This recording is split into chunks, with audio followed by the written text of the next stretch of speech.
and like the Microsoft Teams, if you share a window and you don't share your entire screen, you can come into your Microsoft Teams and mute yourself. We have to go to live. Please post your phone number. EBC culmination का WhatsApp group है ना बेटा, उस पर doubt clear कर.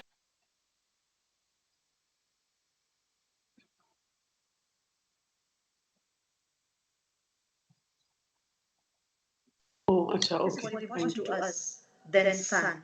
Without sun's heat and light, Earth is merely a lifeless ball of ice-coated rock.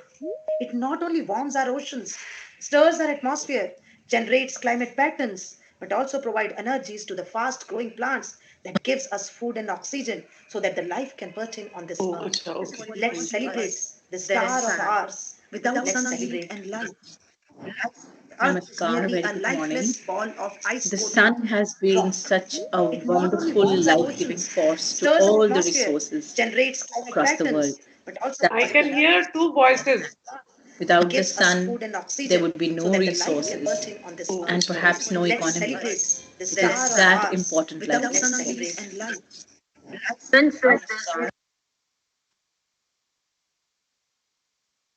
I was hearing two voices. You can start now. Jin ma'am, just check it. Without the sun, there would be no resources and perhaps no economy. And learning from each other. It is that important life force. Shiv Nadar University students, they also learn from a school student. So the rest. Can everyone put themselves on? I was hearing two voices. You can start now. Jin ma'am, just check it. Without the sun, there would be no resources and perhaps no economy. and learning from each other. A very good That morning, important. Banerjee sir. We can start the session right now. Over to our computer. Good morning, Banerjee sir. Good morning, Vinita. So we are so blessed that you are there. Today there was some very urgent, call from some government for some government, some legal thing. So Shashi ma'am may not be joining because yesterday she was there complete day. So we are so blessed that you are there, sir. And the first name which came to me and Shashi ma'am said, call Banerjee sir. He's the right person. He speaks a proper stream and not only physics, he speaks the spectacles of stream. So over to you, our comparer. So you can start the session. Thank you. Education is not the learning of facts, but the training of the mind to think. Good morning, respected teachers, fellow students, and our dear guests. I'm Anya Maheshwari.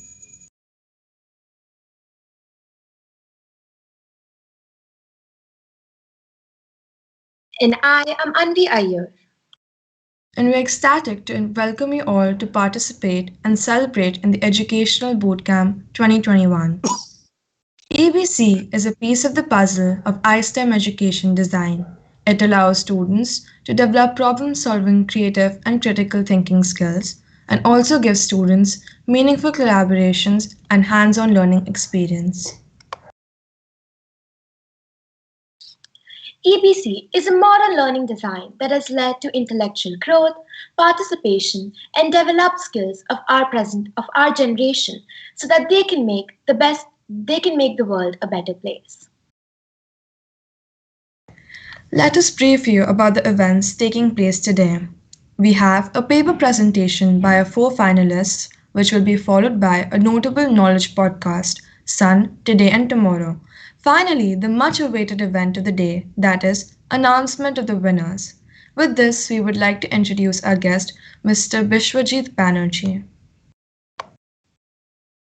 Mr. Bishwajit Banerjee, a postgraduate in physics, began his professional career as a teacher in 1988. He joined the Shiv Nadar Foundation in 2008 and is the founding principal of the first Vidyagyan Leadership Academy in Bulandshahr. Sir has led numerous workshops on topics such as career counseling, question paper writing, exam preparation, time management and motivation, as well as developing test material for aptitude tests used in career counseling sessions. NGOs such as Helpage India, CRY, Cancer Aid Society, and others have acknowledged him for his social activities. He was honored with Dr. Radhakrishnan Samman for his contributions in the field of education. Please welcome Mr. Bishwajit Banerjee to today's event. Just want to add, we are welcoming our Director Principal, Mr. Viswajit Banerjee from Vidyagyan Bulandsar. Thank you. Over to you, sir. Thank you, Vinita, and good morning, everyone. The month-long camp, I was looking at the activities, the boot camp, the second edition of the boot camp, and it is coming to an official culmination kind of thing today. But you look at the activities, the poster making, slogan writing, and then painting, meme, and then add to that the opportunity for the student. It's a wonderful platform which has been created for the students, that where they get an opportunity to meet eminent scientists all over the world and are able to interact with them, know about new things happening. It's really amazing. And then also there were sessions on technical paper writing. When you write your research paper, that will be really very useful for students who want to pursue career in that particular field. And amazingly, it sounds that it's a topic which has to do something with only the science students, but I think the humanities students also are participating in that. I heard that they are presenting a research paper, not only sun as a source of energy and the scientific study, but beyond that, what is sun as in spirituality, in our history and culture, in other cultures, what is the how sun, what is the place of sun, all that. So they are putting a research paper on that. And then wonderful experiment sessions. And I was also part of one of the sessions. And amazingly, that they were experimenting something where we already know something and we wanted to show it through experiment. But when actual experiment was carried, then we got a very different result. And that is where the research goes. That is what makes you think. And one should keep in mind what we study today, something new may come tomorrow, which changes the whole thing. And there are many examples in science where something was thought for some time. It is the way it is there. But a new observation, a new finding changed the whole thing. So I think very, very important sessions were organized. And then sitting in here, if you can visit a laboratory, and the latest laboratory where I was told that they are going to generate temperature which is more than sun, in the core of the sun. That is amazing. Sitting here, you can look at an observatory in France and a nuclear reactor which is of this kind. I think it's a big opportunity for the student. So all in all, the kind of sessions, the activities were planned, they were fantastic for the student, and it has really given a platform to all the students. I know that it requires a lot of effort to put so many people together and putting so many events together. So for that, and people not here from all over the world, for that, Vinita ma'am and her team, all the students, they need appreciation and congratulations. Now, officially, this is coming to an end, but I think one big takeaway from this bootcamp will be that it has definitely ignited the passion in the student to continue with their work, to challenge the status quo, to question things around, to get into research. It is 1 month event, it is there, it is official culmination is there. But I'm sure those who are part of this boot camp, they have something, they must be asking questions, and they will continue with the research work over the year. And now they have mentor to fall upon. All these eminent scientists from all over the world, they have been very supportive, and I'm sure that they will be guiding these students in all their research work. So once again, I will also like to thank all the eminent scientists from all over the world who were part, out of their busy schedule, they could be part of this event, and all the students who are a part of organizing body and conducting the program. So all the best to all of them, and I look forward to the next session where students are going to small paper presentation of their research work. Thank you. Thank you so much, sir, for your insightful words. It is such an honor having you here with us. As a part of the educational boot camp journey, there were some competitions that took place. The research paper writing competition was one such contest in which students either worked in teams or individually had to present a research paper. Out of all entries, the top four finalists have been chosen and recognized to present the paper, followed by a question answer round at the end of their presentation.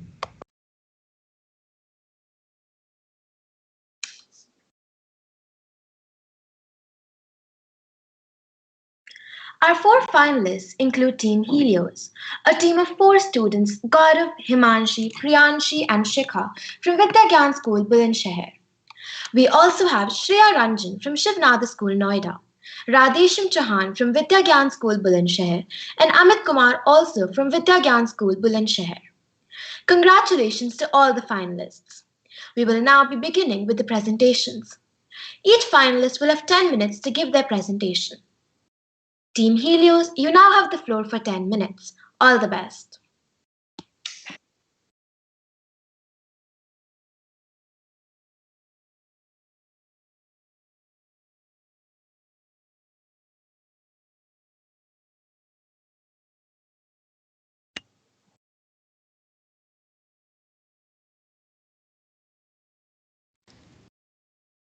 The sun is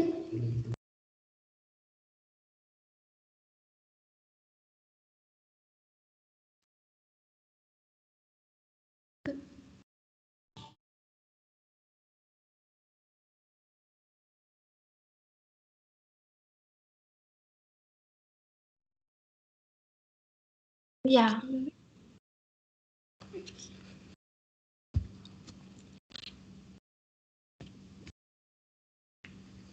the sun is more than just the center star of our solar system. It is the source of energy for life on earth and a fundamental variable to our well-being. It has inspired poets, philosophers, authors, artists, scientists, and everyone who has somehow been touched by its invisible warmth. With this, a very warm good evening to one and all present here. Today, we, the members of Team Helios, are here to present on the topic the evolution and future of sun. So let's take the summary dive into the bright beams and heat that sunshines and sunlight provides now and then.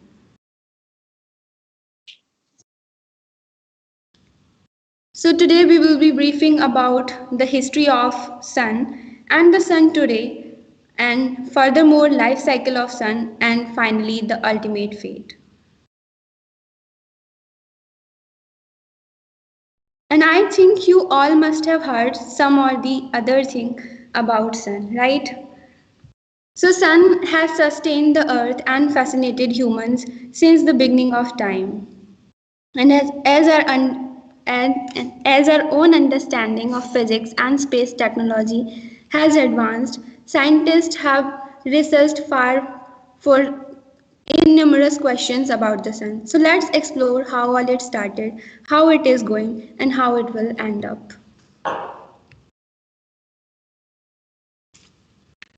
So what do you think about the history of sun? Do you have any idea? Let me take you towards the history of sun.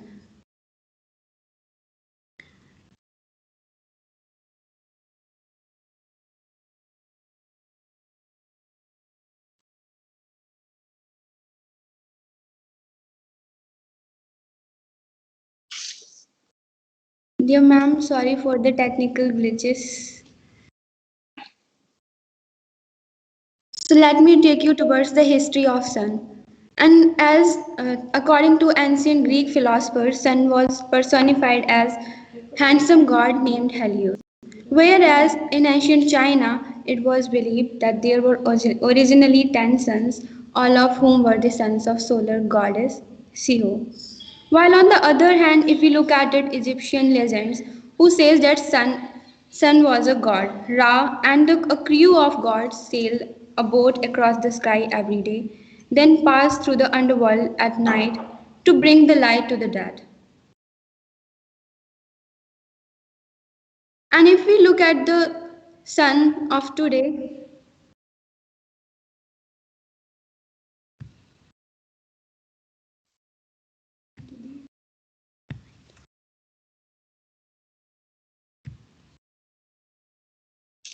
And if we look at the sun of today, it has as we know that technology had advanced so much.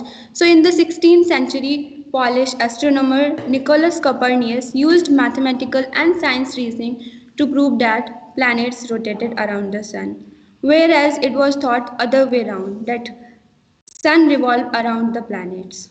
While in the 17th century, telescopes allowed people to examine the sun in detail, and whereas English scientist, as we all know, Sir Isaac Newton, he proved that sunlight was actually made up of spectrum of colors.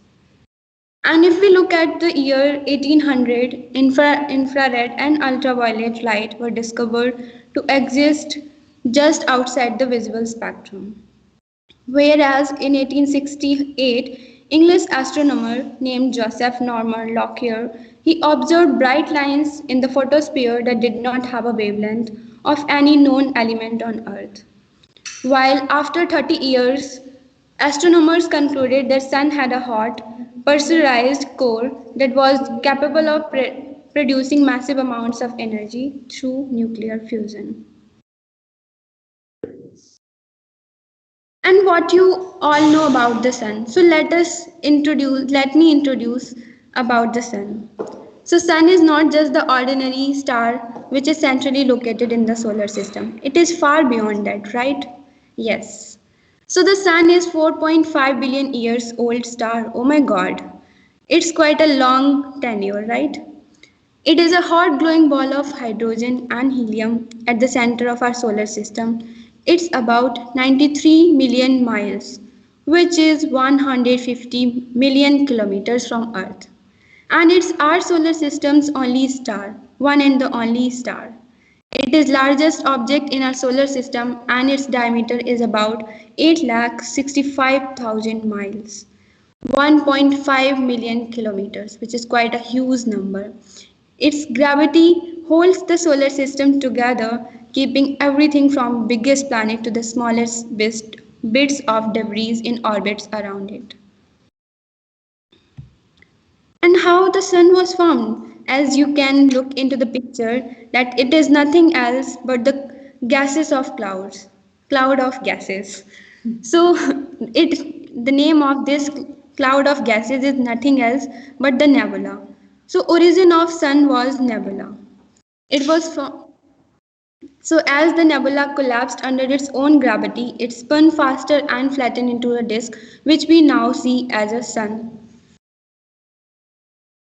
And now if we look about the structural composition, so the sun is made up of 6 layers. The first is core, then radiative zone, convection zone, photosphere, chromosphere and corona.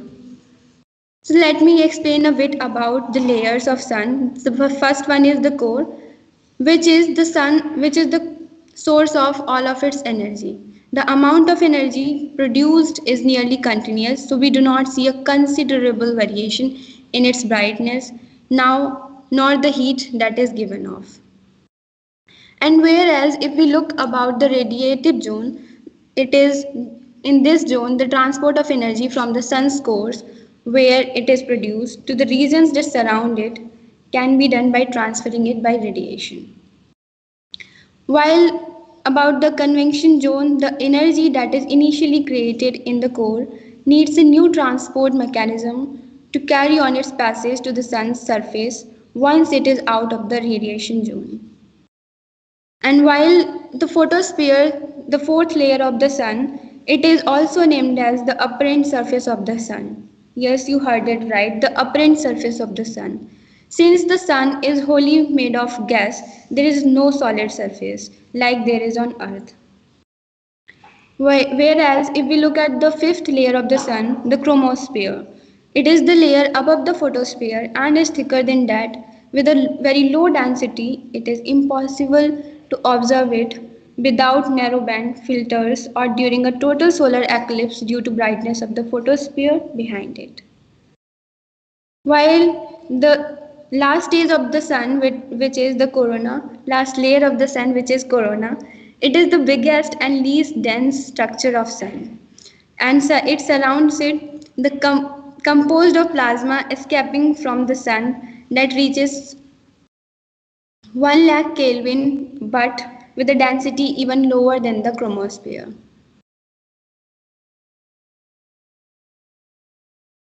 Now we move on to the life cycle of the Sun, which starts from stellar nebula to average star to red giant to planetary nebula and white dwarf.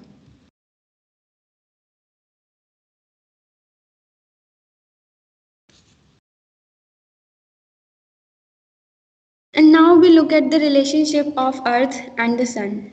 So, can anyone imagine even a fraction of second without Sun? What will be the situation on Earth? Has someone thought about it? I think no, a big no, right? So, nothing is more important to us on Earth than the sun. Without the sun's heat and light, we can't imagine our life for even 1 second also. The Earth would be a lifeless wall of ice coated rock, and with a core temperature of 15 degrees Celsius, the sun provides enough energy for living things to thrive. And if we look about the aspect of sustainability, the solar energy is best, I think. It is one of the renewable sources that has potential to replace fossil fuels. And we all know as our fossil fuels are non-renewable resources which will be exhausted in the coming years.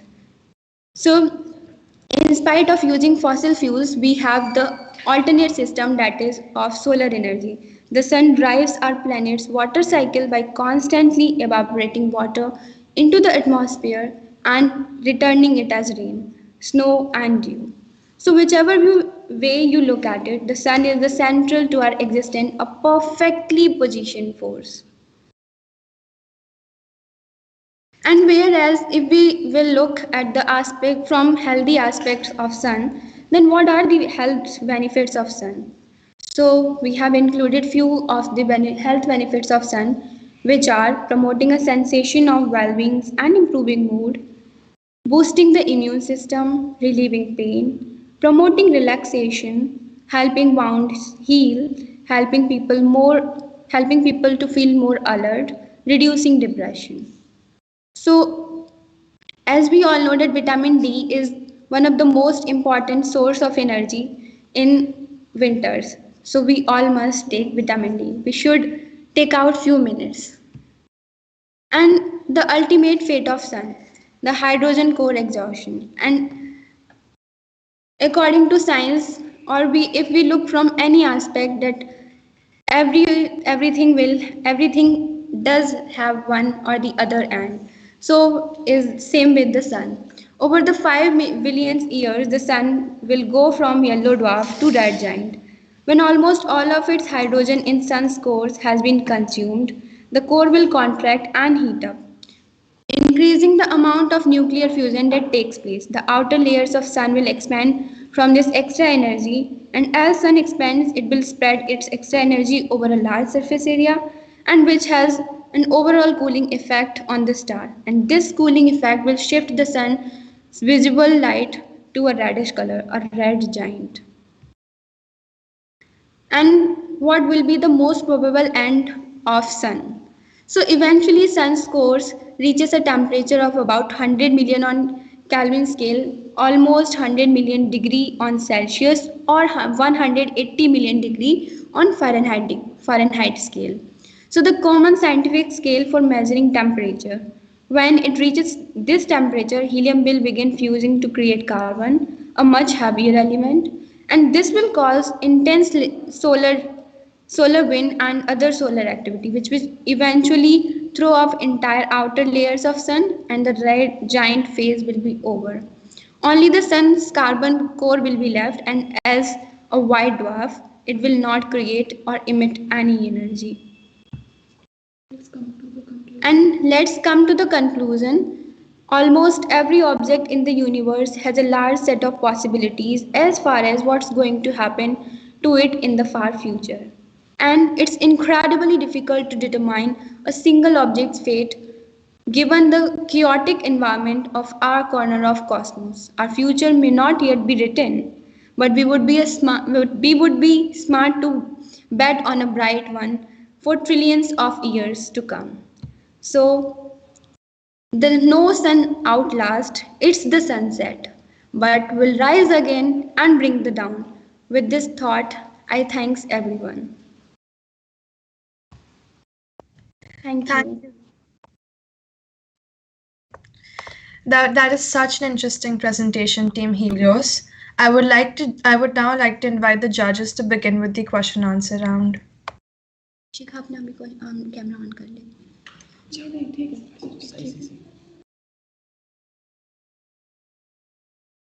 Yeah, Team Helios, this is Ganesh here. Am I audible? Yes, sir, you are. Yeah, thank you, Team Helios, for this wonderful presentation. I took a look in your paper also. It was wonderfully presented. And thank you, Himanshi. So you have a science background, or what is your course that you have taken? You are in standard 11, right? No? Yes, sir, we are in 11th grade and we are from science stream, PCM. Okay, great, great. You mentioned that sun doesn't have any solid surface, right? Yes, sir. So any other planet in solar system which doesn't have a solid surface, which you might know of? Yes, sir. Sir Jupiter. Yeah, great. So yeah, that's a perfect example of a planet that doesn't have a solid surface. So Team Helios, let me ask you. You presented a lot of layers in the sun, uh, but only the outer surface is visible to us by naked eye, by whatever means we can. So how do we study the internal layers? Is there any way to study the internal layers of sun? What is the composition and all? How do we get to know those things? Any idea?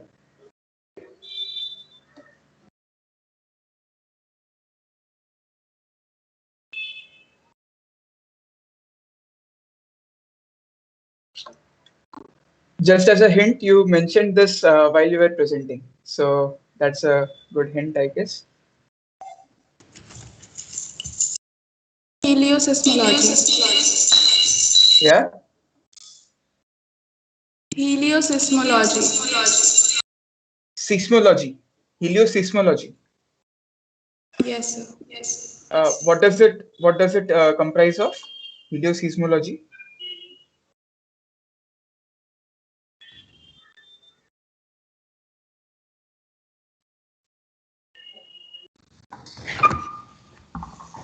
Sir, mainly the interior part of the sun is like too dense, so we cannot see with our naked eyes. So we use the technology of like helioseismology, where we study about where we see the sun as a flares and to the coronal mass ejections are there, which we known as like CME. So the white light is there inside the disk, and for that we mainly the most of the sunlight is emitted from the photosphere, and the part is blocked, so we are not able to see the entire surface of the sun. So for that, because the atmosphere of the sun varies in the temperature and the range of wavelength also, so for that we use the method helioscopy, which shows the entire and the internal structure of the sun. Okay. Thank you. Yeah. Over to the other judge, other jury. Okay, hi team Helios and all other participants. I'm Srijan from Mumbai. So first of all, I would like to congratulate the team for a wonderful presentation. And I have few questions. Like, can Team Helios elaborate that what is the role of sun in agriculture?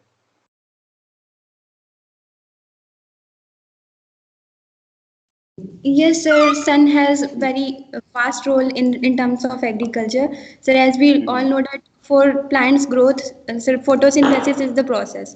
So basically light comes from the sun and plants are able to make their food because of the light coming from the sun. Okay. Can you tell some other aspects in which sun or the solar energy is useful for agriculture?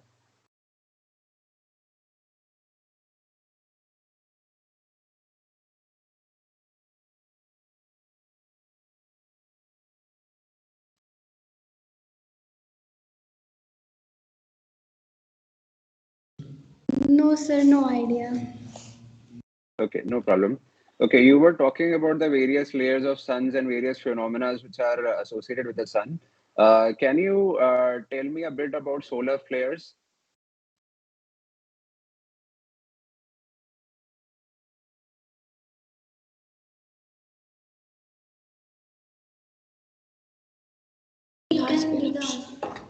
Yes, sir. Sir, solar flares are large eruption of electromagnetic radiations from the sun, Mm-hmm. and sir, it lasts from minutes to hours. Okay, and what is the reason for these solar flares? Sir, no idea. Okay, no problem. Okay, thank you. Thank you, sir.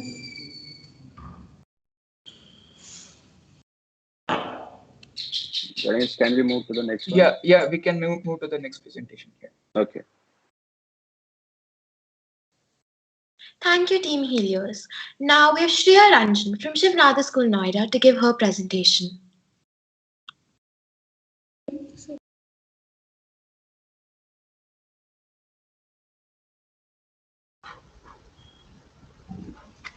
Good morning to all the honorable jury, teachers, and respected physicists present here today.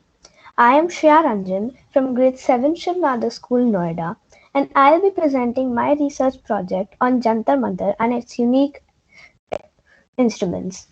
Jantar Mantar is an old but remarkable site in Indian astronomy.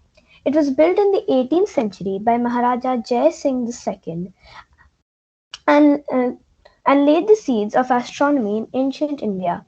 What intrigued me the most to research about these magnificent structures is how they used simple physical laws to make these large pieces of equipment that can perform surprisingly accurate observations all during the 18th century.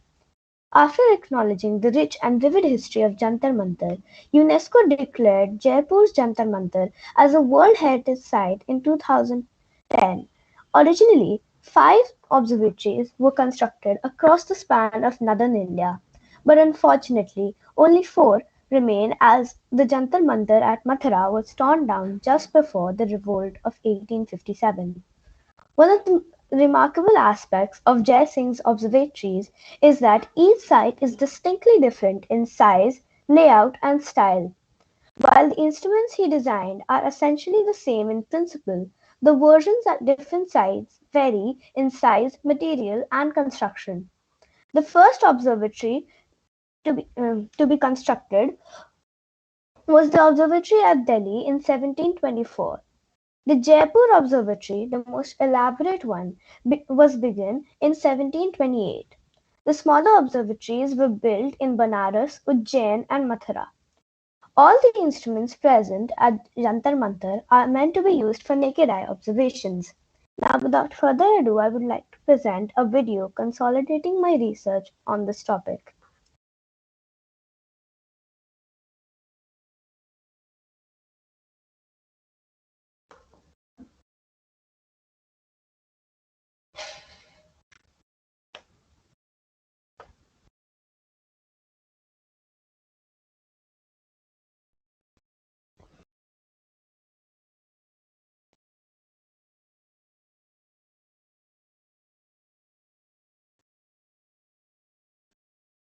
Oh, 1 second.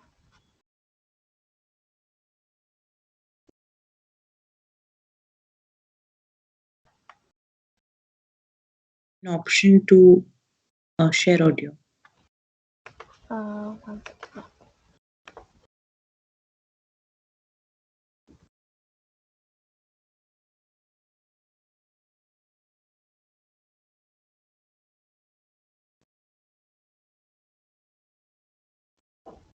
Ma'am, I'm not able to get that option, so the Sure, audio I'll presented share is your just video, no music. problem. I'll share Ma'am, your the video. audio present in this video is just a music behind. Okay, Doesn't I'll matter. just present your video. I think it's okay. Yeah. Okay, ma'am. Shreya, let Dilsheen ma'am present because you have worked so well on this.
Hi, Shreya. Good morning, sir. Yeah. So wonderful choice of topic, I must say, because this is not a topic that is so simple. Lot goes into understanding these instruments, and you have to understand how the sun moves in the sky to really appreciate the efforts or the ingenuity behind all these instruments, right? So wonderful topic selection and wonderful presentation as well to consolidate it all in a video. So Shreya, I'll just go ahead with the questions. So let me ask you, if you are in Delhi, right? Yes, sir. So if you wanted to take one instrument from Jantar Mantar, and if you located it in Delhi, say as it is, okay? So what do you think? Will it be able to give correct time, or won't, will it be able to give you the correct time of the sun? I mean, of the day? So, if you locate any instrument from Jantar Mantar in Delhi, the time zone will be slightly different. So, the how you'll calculate the time will be a bit different, but Okay. there won't be that much of a difference because, for example, if you took the Samrat Yantra from Jaipur and located in Delhi, then the like time difference between Jaipur and Delhi is very minimal. So the difference that is the difference that is calculated in the time will not be that much. Okay, great. And let me ask you one more question. Of all the instruments that you have presented, which instrument do you like the most? I mean, and why do you like it? So I only got time to present two of the instruments, that is Uh-huh. Jayaprakash and Samrat. Uh-huh. I personally really like Jayaprakash because it can also be used for night observations, whereas the Samrat Yantra is very based for daylight observations and time observations. And Okay. I like night sky observations more. So. Okay. Great, Shreya. Thank you. Over to the other jury. Before we continue with the next presentation, 1 second. The other jury has to come in, I guess.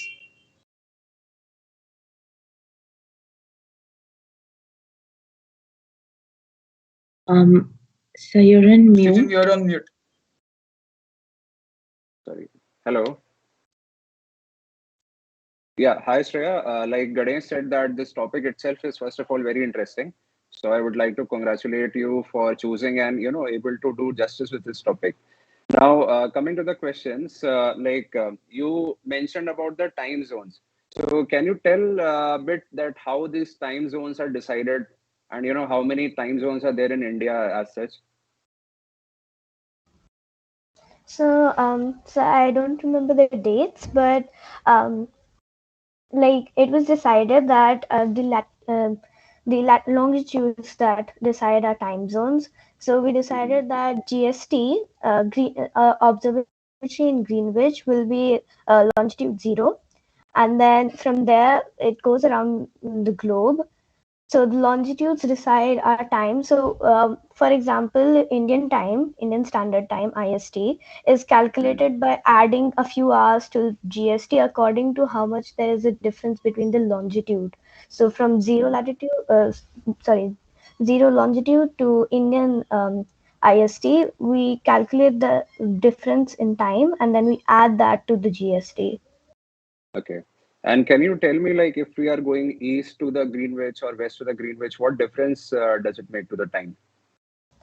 So if you go east towards from Greenwich, then you are going, and then basically the time will be like added because you're going eastwards, and then Mhm. as you go westwards from Greenwich, the time will be subtracted. It will be less than what is GST. Okay, okay. So you mentioned that there is an observatory from which you can get some night observations as well. So can you just explain how the night observations work? So in the Jayaprakash Yantra that is present in Jantar Mantar, there is a metal plate suspended over the dome, and there is steps leading to the yantra from below, as shown in the blueprint that I had mentioned in the video. So from there, the observers can go through the stairs, and then they can perform accurate observations of the night sky. Okay. Okay. Thank you, Shreya. Over to Ganesh. Thank you, sir. You can take up the next presentation.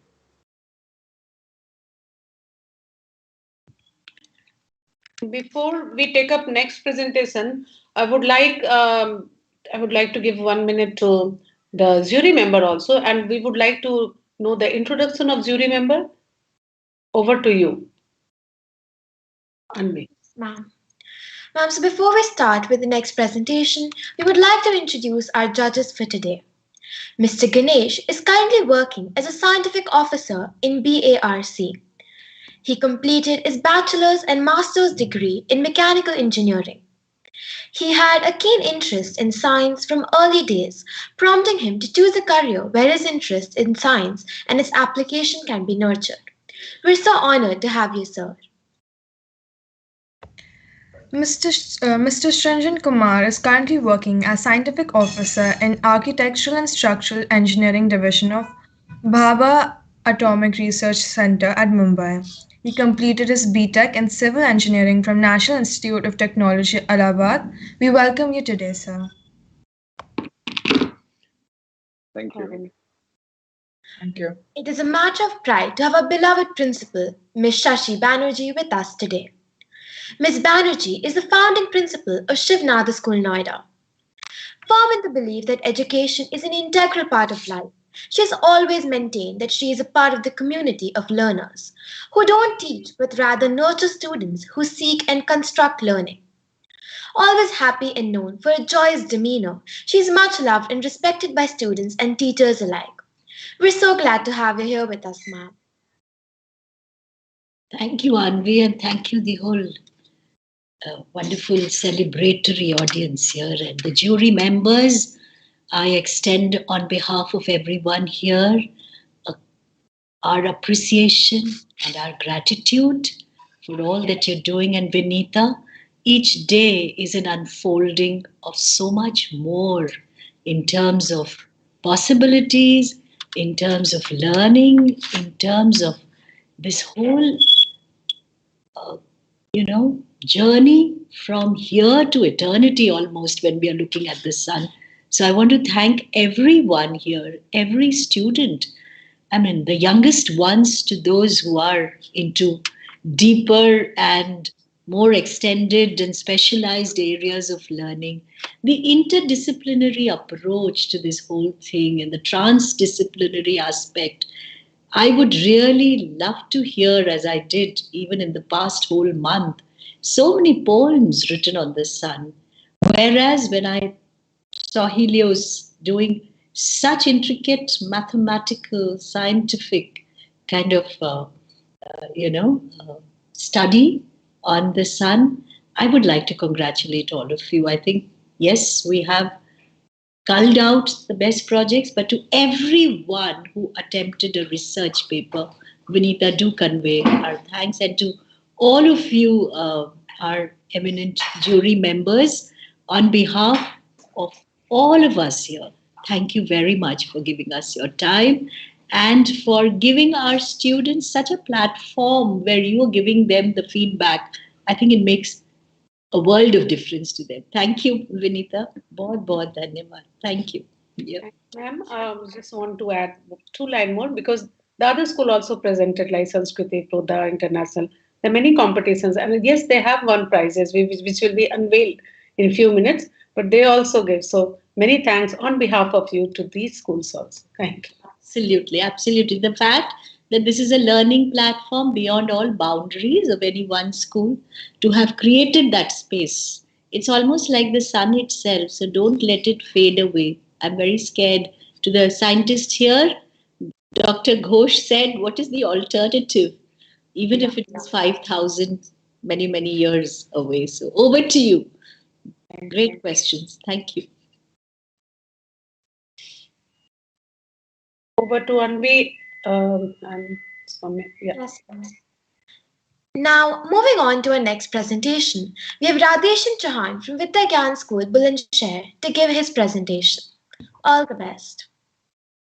Good morning, everyone. Ma'am, actually, we had prepared the presentation in the group, and that won't be me, but my one of my team member will be presenting the presentation. Her name is Kirti.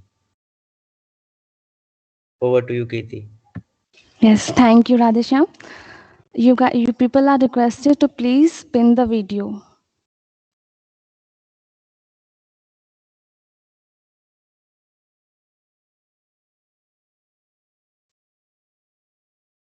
We cannot hear the audio. If there is any. Yes, ma'am, there is. Just for a second.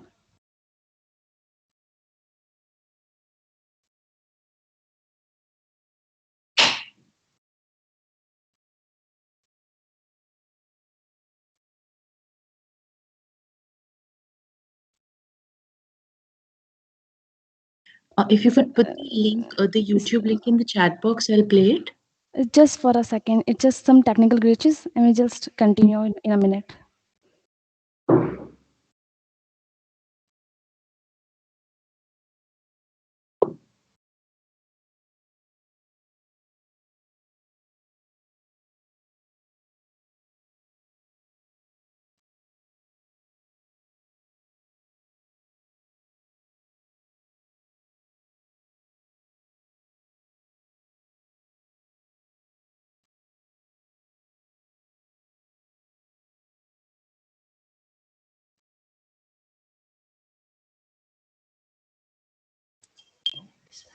Is it there? Can you hear it?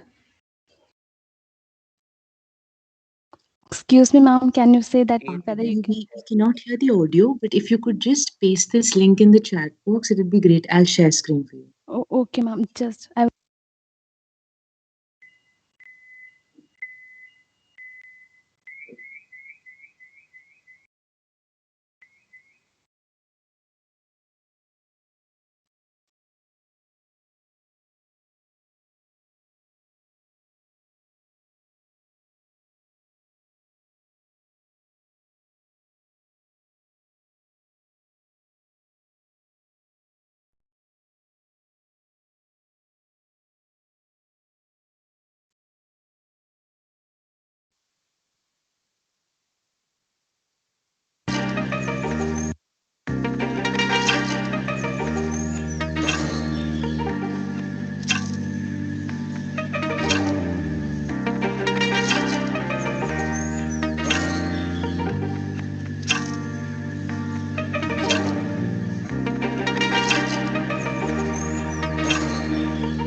another day has the sun poured through my window.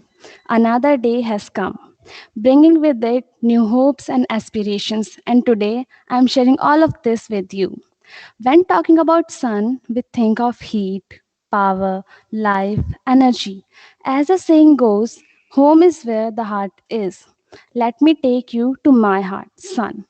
The most common names and epithets by which Surya is known are Dinakara, the maker of the day. As the planet Earth revolves around the sun, the way it receives the sunlight also differs each day, thus impacting seasonal changes. Each season brings with it about a change in our lives and the kind of crops grown during each season, offering a variety of food.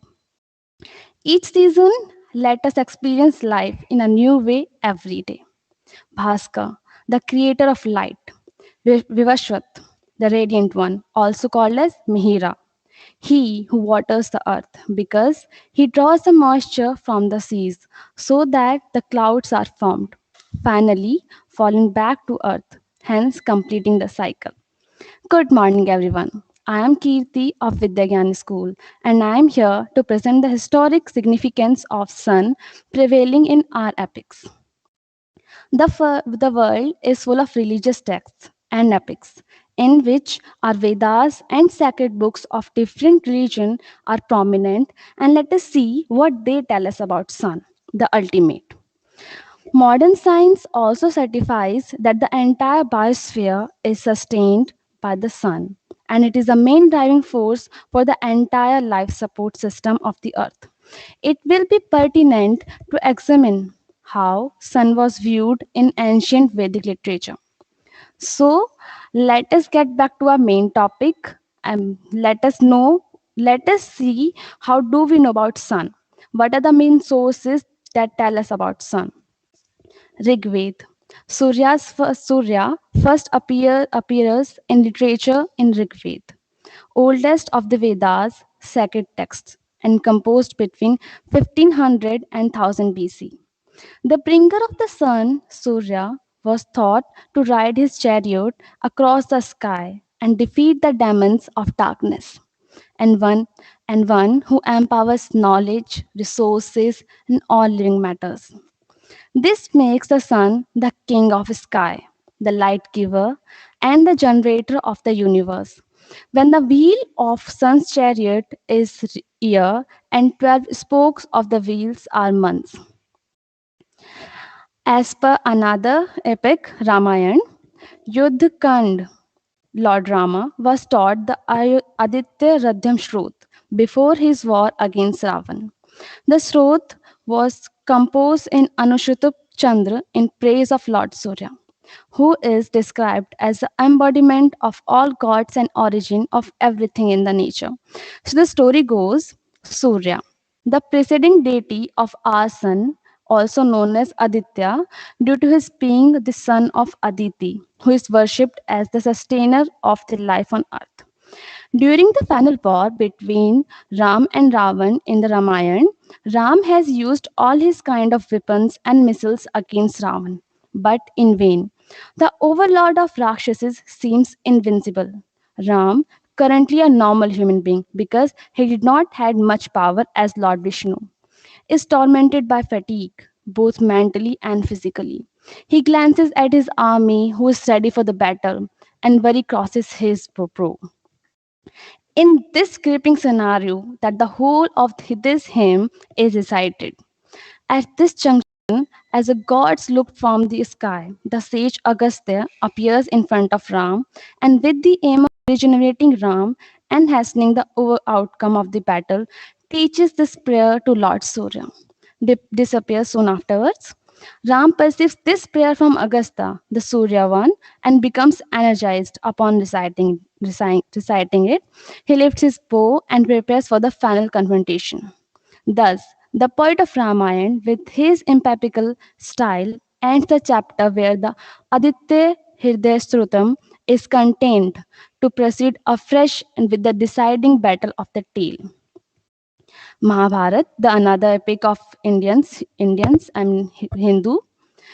The epic opens its chapter on Surya that eventually calls him as the eye of universe, soul of all the existence, origin of all the life goals of Samyaks and yogis, and the symbolism for freedom and spiritual emancipation.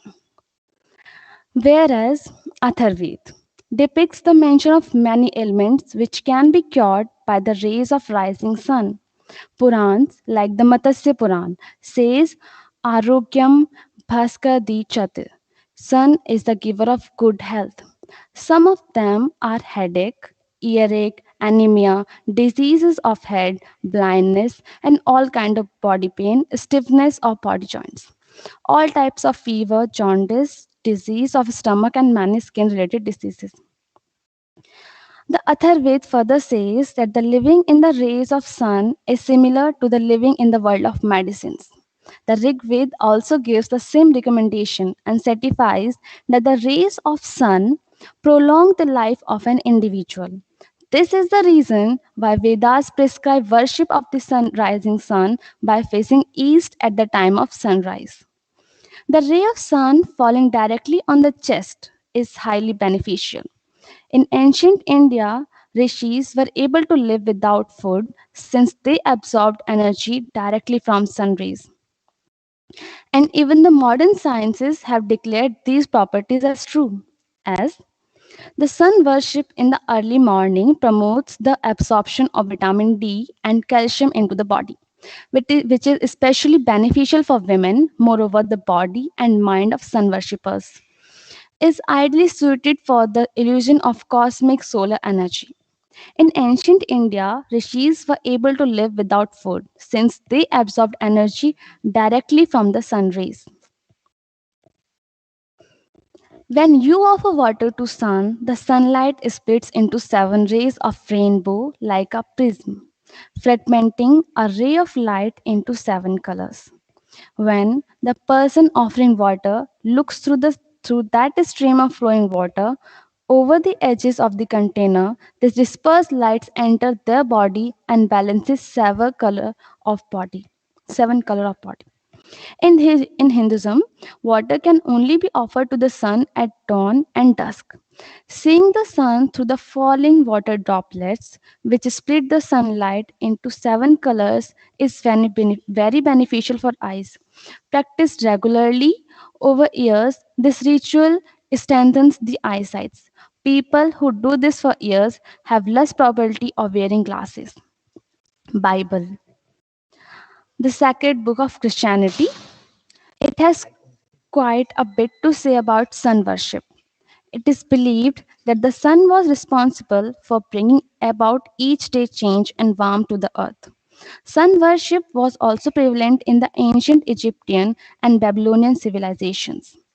The ancient Egyptian god of creation, Amun, is believed to reside inside the sun. Kirti, so sorry to interrupt you, but are you wanting to change the slides as well? Because we can see the slide that is okay. Now you've changed it. Okay, great. Yes, ma'am. Was earlier stuff. Greek mythology, talking about Greek mythology, Helios, in Greek legend, the sun god, sometimes called a titan. He drove a chariot daily from east to west across the sky and sailed around the northerly stream of ocean, each night in a huge cup. Under the Roman Empire, the sun itself came to be worshipped as the unconquered sun. There have been many temples dedicated to the sun god. For example, taking Martanda Temple in Kashmir, the Modhera Temple in Gujarat, and one at Gwalior. There have been stories related to this. Let me just share the one of them. Under the curse of Durvasa, the Samba, the son of Krishna, became a leper. By fasting and penance, he propitiated Surya and was cured of his leprosy. He built a temple to the sun god on the banks of Chandrabhaga, Chenab, that's a river, and spread the worship of this luminary. But the most famous temple dedicated to the sun god is the magnificent Konark temple on the seashore at Puri. It was built in 1278 AD. It seems by Narasimha Dev. It was also called the Black Pagoda by the mariners. Mention of this sun god of thousand rays has been made in Brahma Puran. Our creator, sun, is full of mysteries and fact one could never suffice to explore everything. The knowledge we have today we brought here is like a mug of water taken from the ocean. Since we were bound with the time limit, we had a hard time deciding what to keep and what to delete. But I'm sure it will make some use to itself. That's been my time. Thank you, everyone.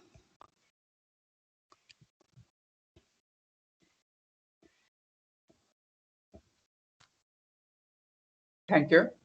Uh, so let me ask you this question.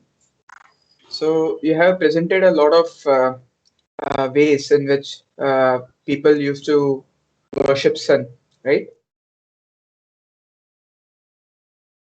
Sun has affected our day-to-day life. Yes, sir. So what do you think we should be continuing right now, given our knowledge, given our scientific basis? What practices do you think from the past can be carried out even now? And what practices do you think don't have any significance considering today's knowledge? I don't feel there are things which needs to be stopped. Like in the ancient India, we had things for what for like in the like we need to worship God for 2 times, and like in the morning and the dawn, and for the water pouring, the worship there was a 2 time schedule.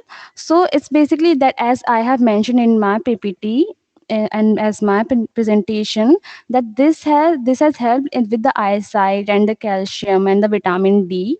So it basically helps our body. So it is beneficial for our things, so we need not to stop anything. And the best thing I just analyzed it, that the when we worship God for 2 times, when the sunrise and the sunset, it basically creates a self discipline within us. In the morning we are bound to wake up early and do our things at the discipline, and at the dawn for the worship we are bound to finish our task at the fixed time, the discipline. So it makes us disciplined, self disciplined, and moreover for the health also beneficial. Okay. So these are the practices we can continue, right?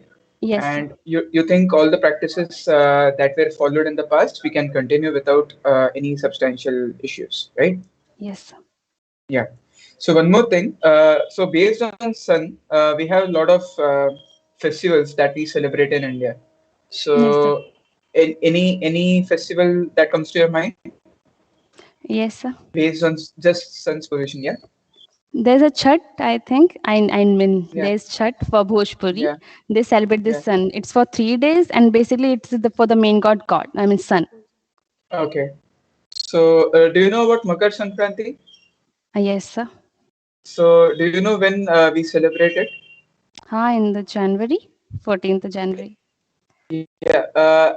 If you observe Chhat Puja and even Diwali, for example, Diwali changes quite a lot. So in 2021, you might be celebrating it somewhere in November. In Yes, sir. 2020, somewhere in October. Yes, sir. So it changes a lot in that Yes, time sir. zone only, October November period. But it changes quite a lot. It's like 20 days here and there.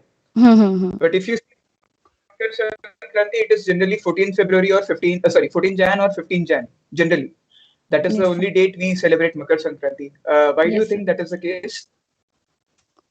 Do you think that is the case? My friend will continue. Yeah, okay.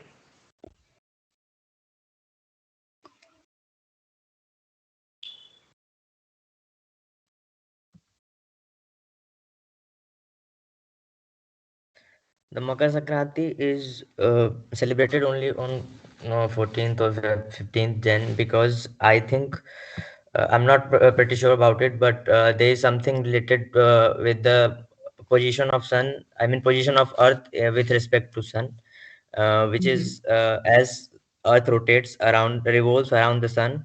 So its position at in the month of January is somewhere uh, above the Capricorn, or I'm not pretty sure, but it's on the Capricorn. So that's why we celebrate it in month of Jan. Okay. Thank you.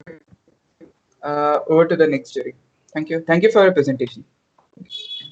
Thank you, sir. Yeah. Yeah, hi Kirti. First of all, this is a very nice and a very different topic, and I'm really happy to see the way you have interpreted this, the theme of this presentation to take it to its historical and the mythological dimension as well. Okay, so yeah, you mentioned about various temples which are related to sun, and in that one prominent name which comes is the Sun Temple of Konark. And you mentioned that it is also known as Black Pagoda. So can you tell me why it is called as Black Pagoda?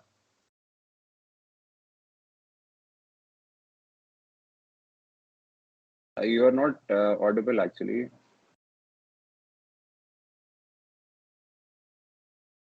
Actually, I don't have much information about this. Like why like basically it's by mariners who call it Black Pagoda. So like Okay. I can make a I wild guess think like with the native.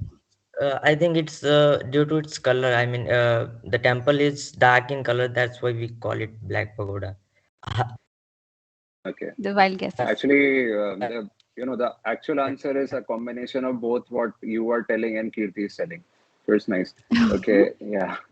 And another thing, can you tell me like some just a very abstract question that some lessons in our daily lives which we can take from the sun? We can take everything from the sun. Like Like, it's like the routine, basically mhm, routine and its continuous efforts. And Surya Namaskar, like within the yoga. So basically, mhm, and the continuous efforts, continuity, never giving up the power. Like where whatever the okay. situation is, you need to be at your place. You don't have to give up easily, and you need Mhm. to be strengthened and all of us and like, be a source of positivity for others. You bring light to them in their life and become like help others. Okay. Okay. Thank you. Thank you, sir.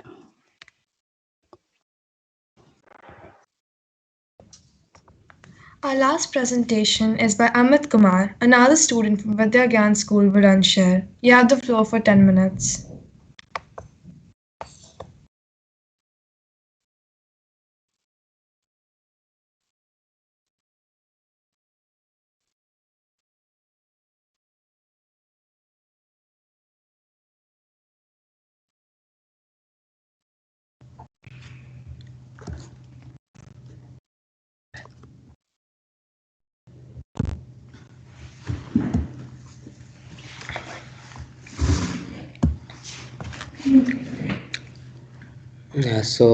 Good morning everyone. So the topic for our presentation is solar energy. So without any delay, let's continue it. So first of all, let me introduce you to the members. So the first member is Arju, second Amit, then Divyansh, that's me, and then it's Kirtiman. So we are a team of 4 members, and the top list of topics that we are going to discuss in today's presentation are first the formation of sun, that will basically talk about how the sun was formed, and then what actually solar energy is, its definition. Then it will be formation of energy, that will basically we'll discuss about the nuclear fusion that takes place in the sun, and after that it will be the composition of sun, and here we will talk about all the substituents that are found in the sun, and after that and will be the application of solar energy in our real life, so where we truly actually observe the solar energy application, and then will be one step towards bright future, that is nothing but how we are going to develop using the solar energy, and like using the technique of nuclear fission, that's actually the thing.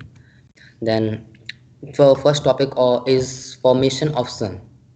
So the sun was formed around 4.5 billion years ago. So before I say anything else, I would first of all like to draw the attention of everyone to a term nebula. So what nebula actually is? Nebula is nothing. But I mean nebula is nothing but a cloud of dust and gases. It is just a celestial body. So there was one such nebula around 4.5 billion years ago, and it was named Solar Nebula. So as the time passed by, the solar nebula collapsed under its own gravity, and it started spinning faster, and it converted into a flat disk. And at the center of which there was born a body that was called a photostar, and around which later our nucleus was around which our solar system was developed. So earlier, the only reason for the heat inside the photostar was the friction that was there because of the internal movement of particles. But as the temperature reached to approx 18 million degree Fahrenheit, the nuclear fusion jumped in, because that was the time when appropriate conditions for the nuclear fusion started showing up. And now my friend Amit will continue. So good morning everyone. Now I am going to explain you about term solar energy. So what is solar energy? Solar energy is the basically any form of energy which we get from the sun. And the energy which we get from the sun can be any of these basic forms like radiation, electricity, heat and light, and solar wind. Now I am going to explain you about the process of formation of energy in the sun. So basically, the energy in the sun is formed by the process of nuclear fusion. So first, let me introduce you to the term nuclear fusion. Nuclear fusion is a process in which two smaller atoms combine together to result another atom which is heavier than the atoms which were earlier. So in the process of nuclear fusion in the sun, two basically first let us discuss about the composition of sun, which will help you to understand the process of nuclear fusion in the sun. So the sun is mainly comprised of hydrogen, helium, and several other elements. So in the sun, two hydrogen atoms combine together to result into a helium atom. So, and when this process is taking place, then during this fusion, some amount of mass is being released in the form of energy. And whenever we talk about the reactions of nuclear fusion, then we need to use a famous relation, that is E is equal to mc square, which was given by Einstein.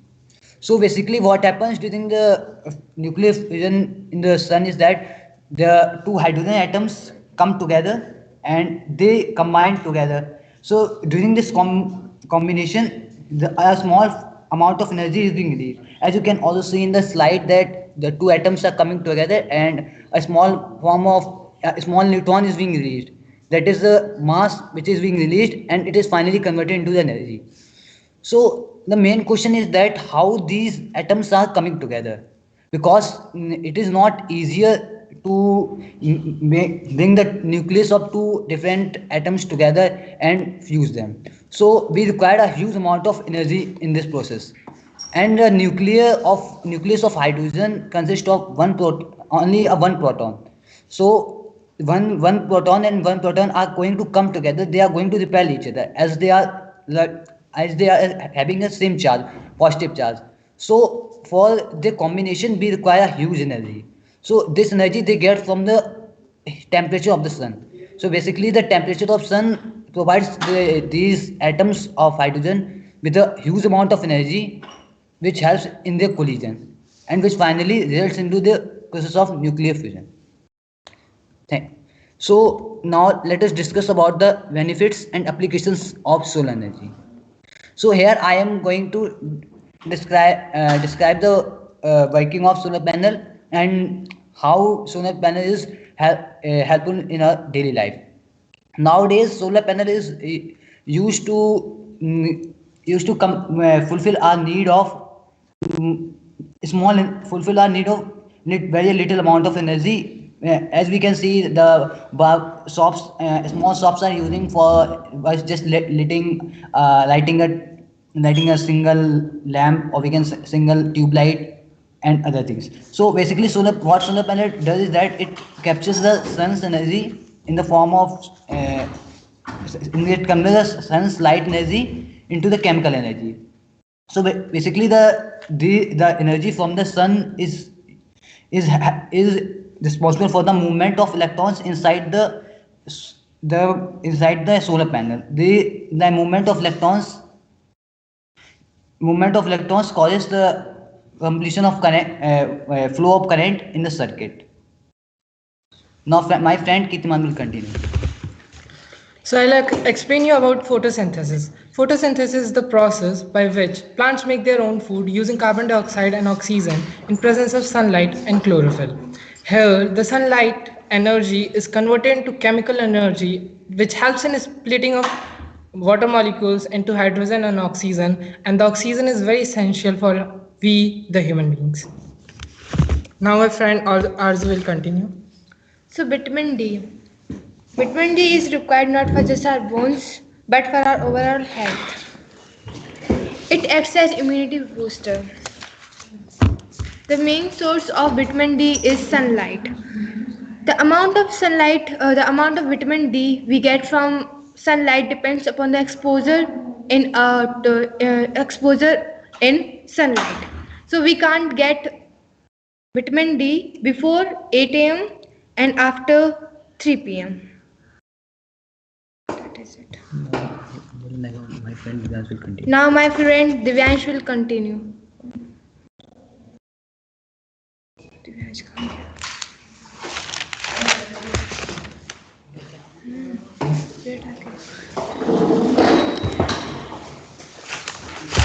So, okay.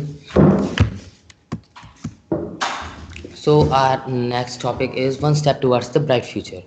So, as we know, that nuclear fusion, the or nuclear fusion is quite interesting.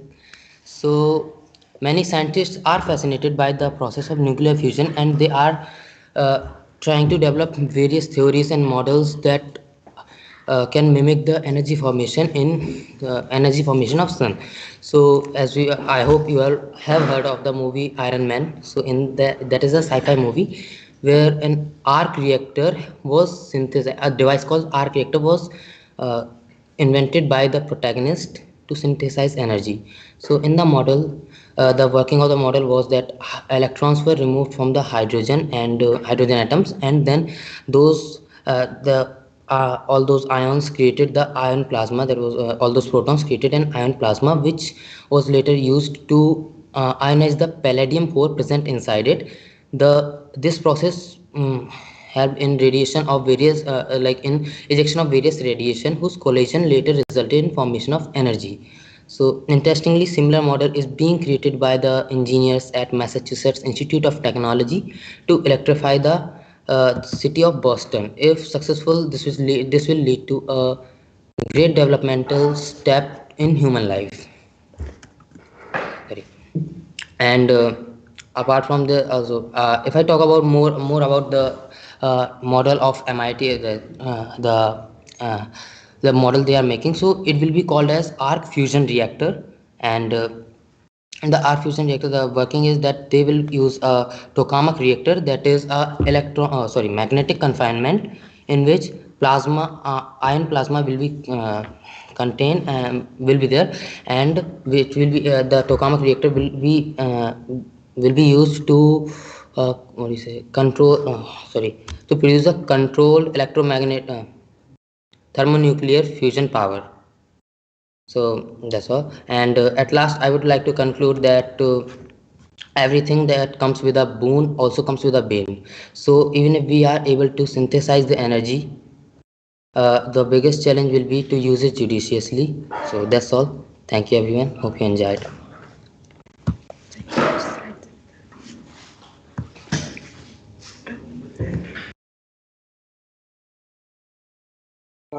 Hi all. Thank you team for this wonderful presentation.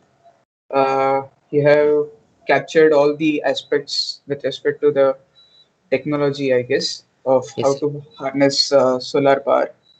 So in this theme only, I'll like to ask you one thing. So you mentioned solar panels like photovoltaic cells to capture solar energy, right? So we get electricity from the solar panels, which we use in our day-to-day life. Any other method by which we can generate electricity from sun? Is there any other method?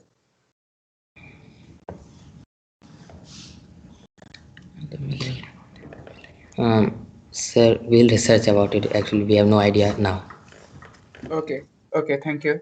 And one more question. So you mentioned that energy in sun is being generated by fusion. Yes. So so you explained fusion as so let me ask you, uh, there is some weight of hydrogen now, right? There is some composition of sun in which there is some percentage composition of hydrogen right now. So say 1,000 years, 10,000 years down the line, what will be the percentage composition of hydrogen as compared to now? Will it increase or it decrease in So sun? it will definitely decrease, and also the percentage of oxygen in all those 4.5 billion years has decreased a lot, and it will keep on decreasing. And helium, Okay, the composition of helium will definitely keep on increasing. composition of helium will keep on increasing, right? Yes, sir. So and one more last question. So in solar panels, you had I saw through your written paper as well. So in which you had presented about solar panels, right? Yes, sir. So so Okay, I just remembered that. The paper was beautifully written in the sense the handwriting was good. I don't know who among you has written it. Ryan. So yeah, so that was a great a refreshing way to read through a paper because we are now used to all the typewritten papers, right? So it was a good way to read through the paper. And yeah, so in that you had mentioned the solar panels. So uh, you mentioned that doping is done in solar panels, right? Yes, sir. So why is doping done?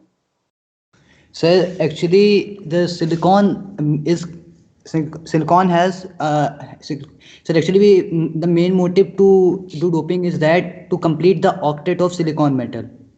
Because we know that the solar cells are made up of silicon which is a semiconductor, and it has to complete it octet. It require around 2 to 3 electrons, I think. So if we inject the metals like aluminum and phosphorus, so what they do that they donate the electrons. Like phosphorus is going to donate 5 electrons, and aluminum is going to donate three electrons. So as much electrons will be needed by the silicon, they are going to take it. And so when they take the electrons, it happens that some of the silicons are able to some of the silicon atoms are able to complete their octet, and some of the silicon atoms are still don't able to complete the electro octet configuration. So what happens that due to this the solar panel is divided into two parts, like one is consisting of more protons, more electrons, and another consisting of less electrons, which creates the difference in the number of electrons. So to reduce that difference, the electrons start moving from higher to lower potential. And so and we know that when the flow of electrons start, the electricity is generated. So main motive of doing the doping is uh, to increase the flow. To main motive is to add to insert a more number of free electrons, which can cause the current, which can generate the current in the circuit. And for the flow of the electrons, we require energy, and the energy is taken by the sun, that in the form of light energy. That light energy is sufficient, which can cause the flow of electrons. Okay, thank you, team. Over to the next jury. Next jury. Yeah. Okay. Yeah. First of all, one thing which I really liked about the presentation was that you have covered so many important scientific aspects related to the sun. So that is really commendable. Okay. Now, moving on to the few questions which I'm having. So now you explained that there are so many the composition of sun and the various layers of the sun. So can you tell me how we came to know about that? What is the composition of sun? It is so far away and it's so difficult to reach. So how on earth were we able to know what is the sun composed of and such information? Sir, I think earlier our friends presented the PPT in which they discussed about the technique of seismohemiology. I think Okay. that through that technique only the scientists would have came to this conclusion about the sun's composition. Okay. And can you tell me some of the solar missions where we have tried to, send some missions towards the sun and get more information?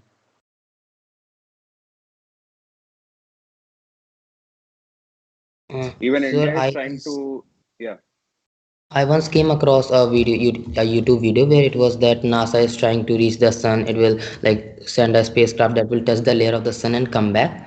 So it was approx 2 to 3 years ago. So when I saw that video, it was that there will be a like it will have a 6 inch thick layer of steel and all that, but nothing more. That's all. Okay, okay. So you also mentioned that what is the basic process by which sun is producing energy, this nuclear fusion. So can you tell me, suppose we want to do fusion on Earth. So what are the main challenges which we'll have to address? So the first challenge will be the temperature. definitely it's the temperature. As second thing is that protons, that like if we are going to perform the fusion, definitely we need the protons to. The protons have a very strong repulsive force, and to overcome that force is also a great challenge for us, because we'll have to first of all the overcome the repulsive force so that they can meet each other, they can collide each other, and the fusion takes place. Okay. And you mentioned about plasma. So what is plasma? So plasma actually is a another another state of matter in which we mostly talk about the ions. So that it is just a group of ions which is in in a visual form. So which is generally used to synthesize energy. Okay. Okay. Thank you, team. Thank you, sir.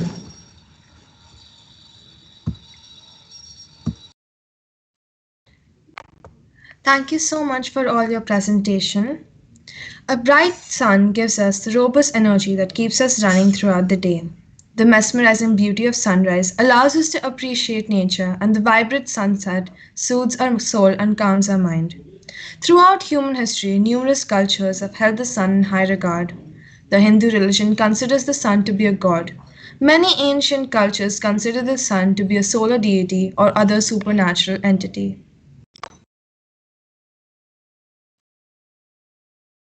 The sun is a true wonder of nature, and the divinity of this celestial object cannot be explained through words. Now, we would like to begin with the second event. This is a knowledge podcast on the theme Sun Today and Tomorrow, with eminent panelists from all around the world. To participate in this event, and our four finalists also have an opportunity of a lifetime to be a part of the AUKUS group and present their views on the said topic. Let us introduce the panelists.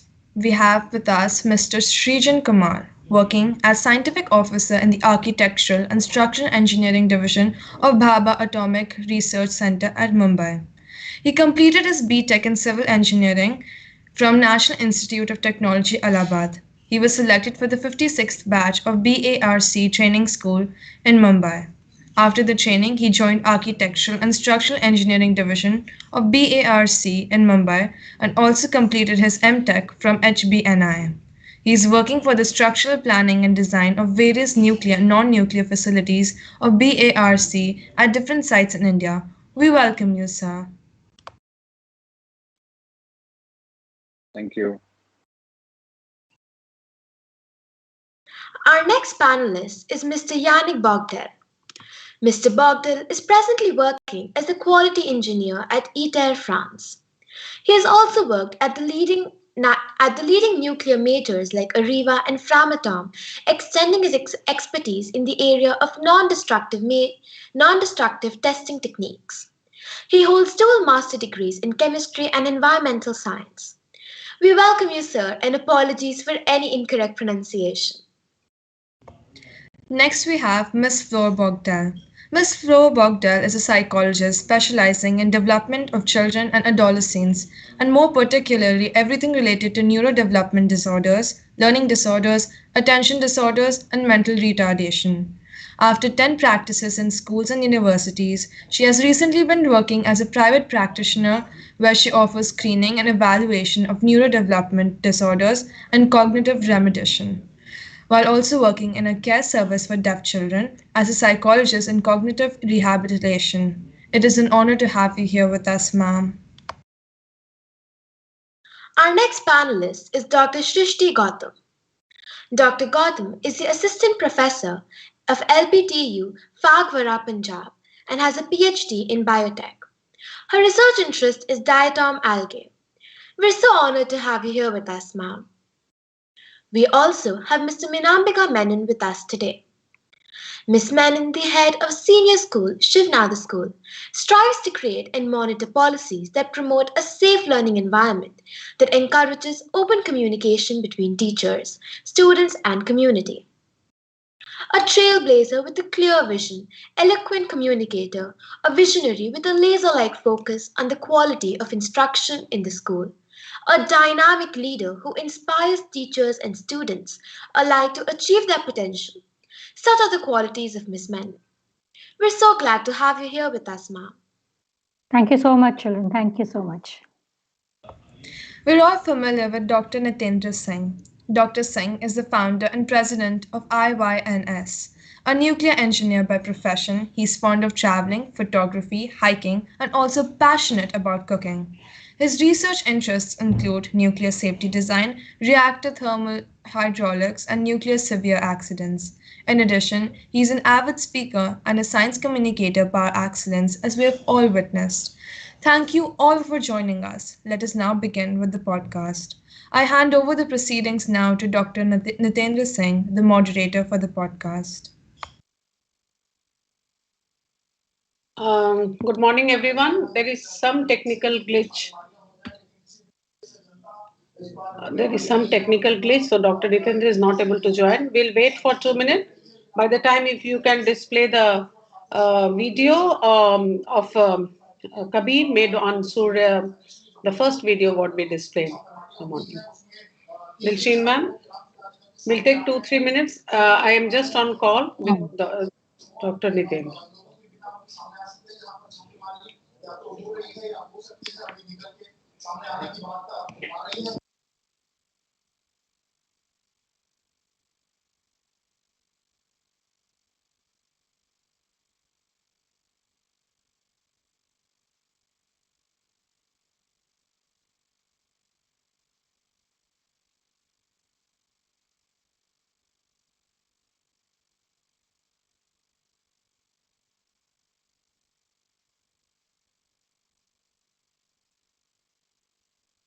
Speaker, and we can start the session.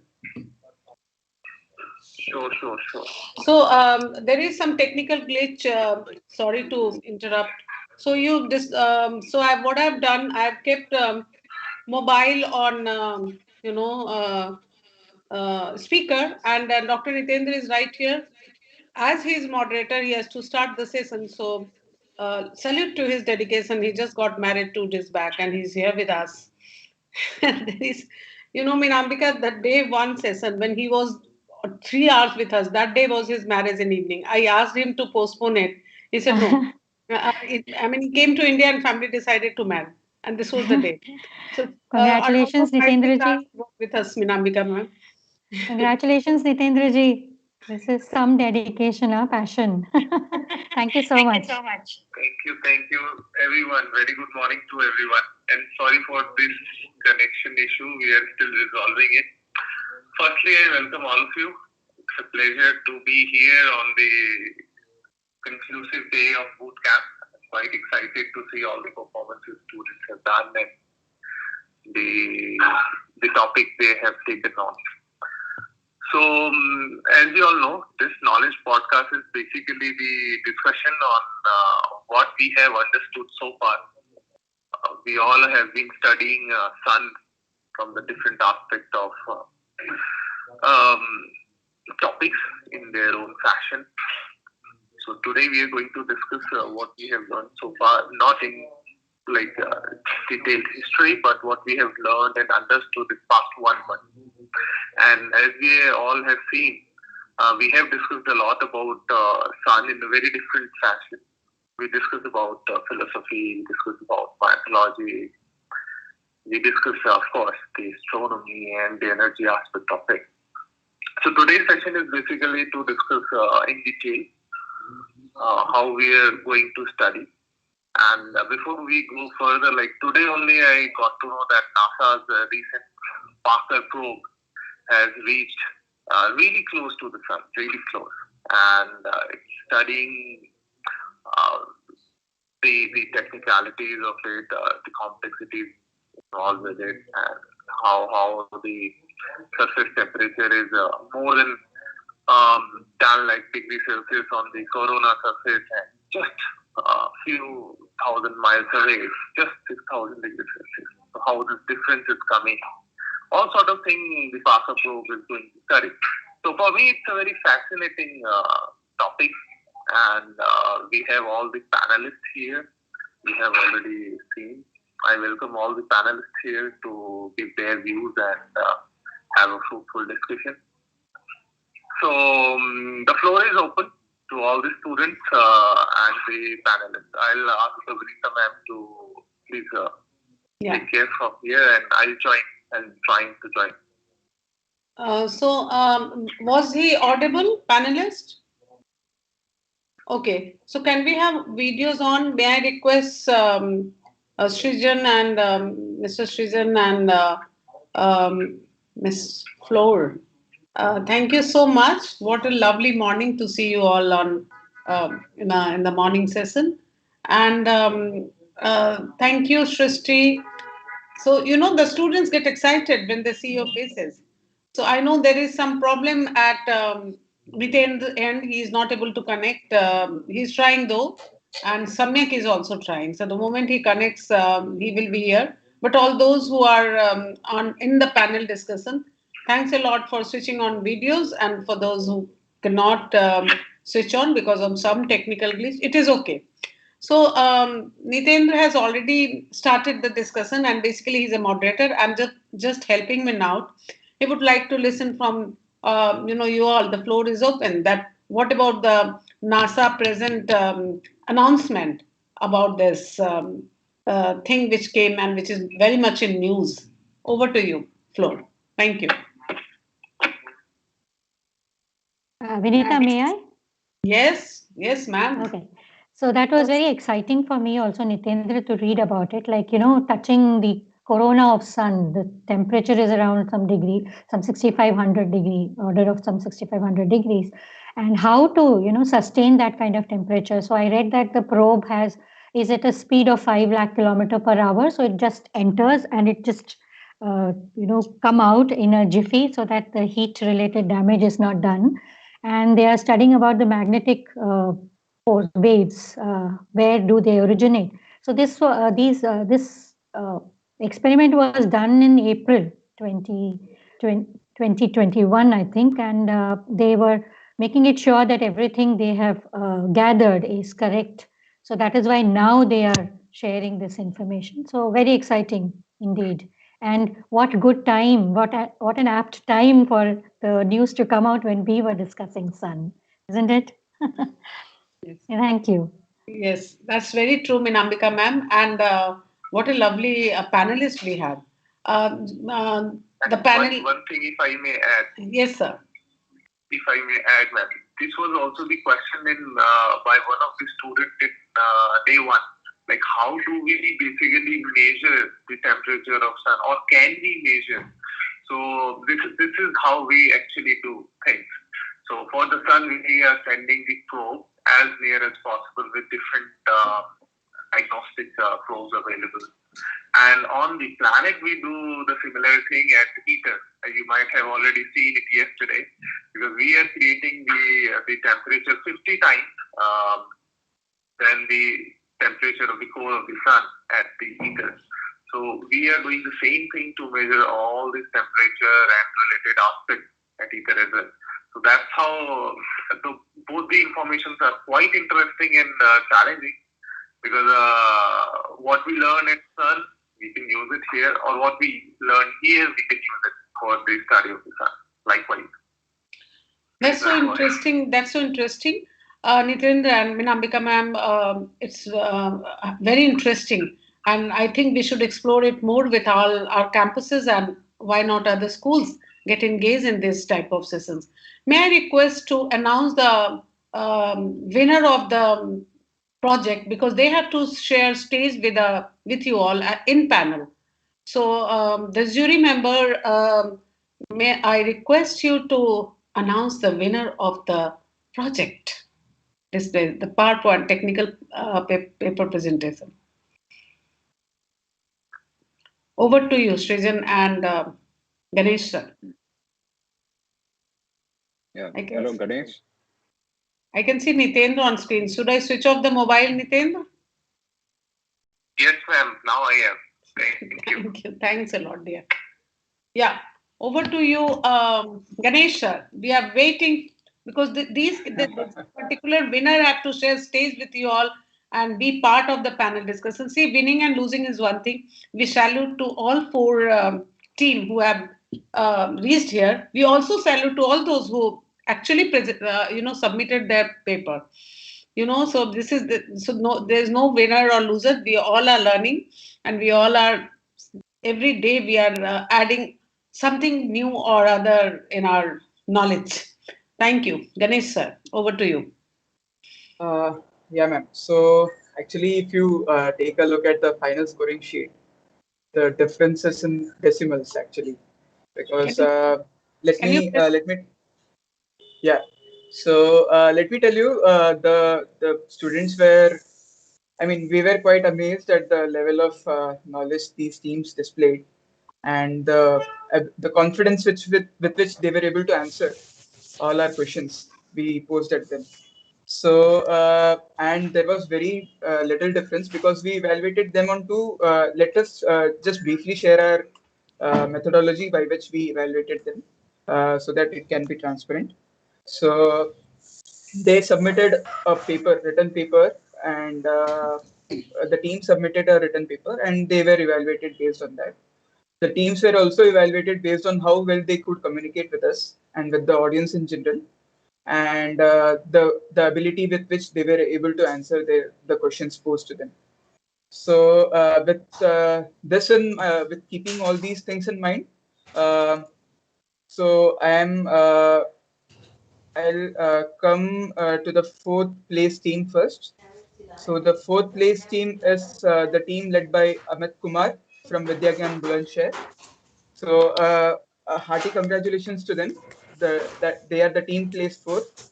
Although the team placed fourth and the top team has just a difference of percentage wise, there is hardly a 10% difference, if you can say, in the marking. Yeah. Ganesh, that's So always the case.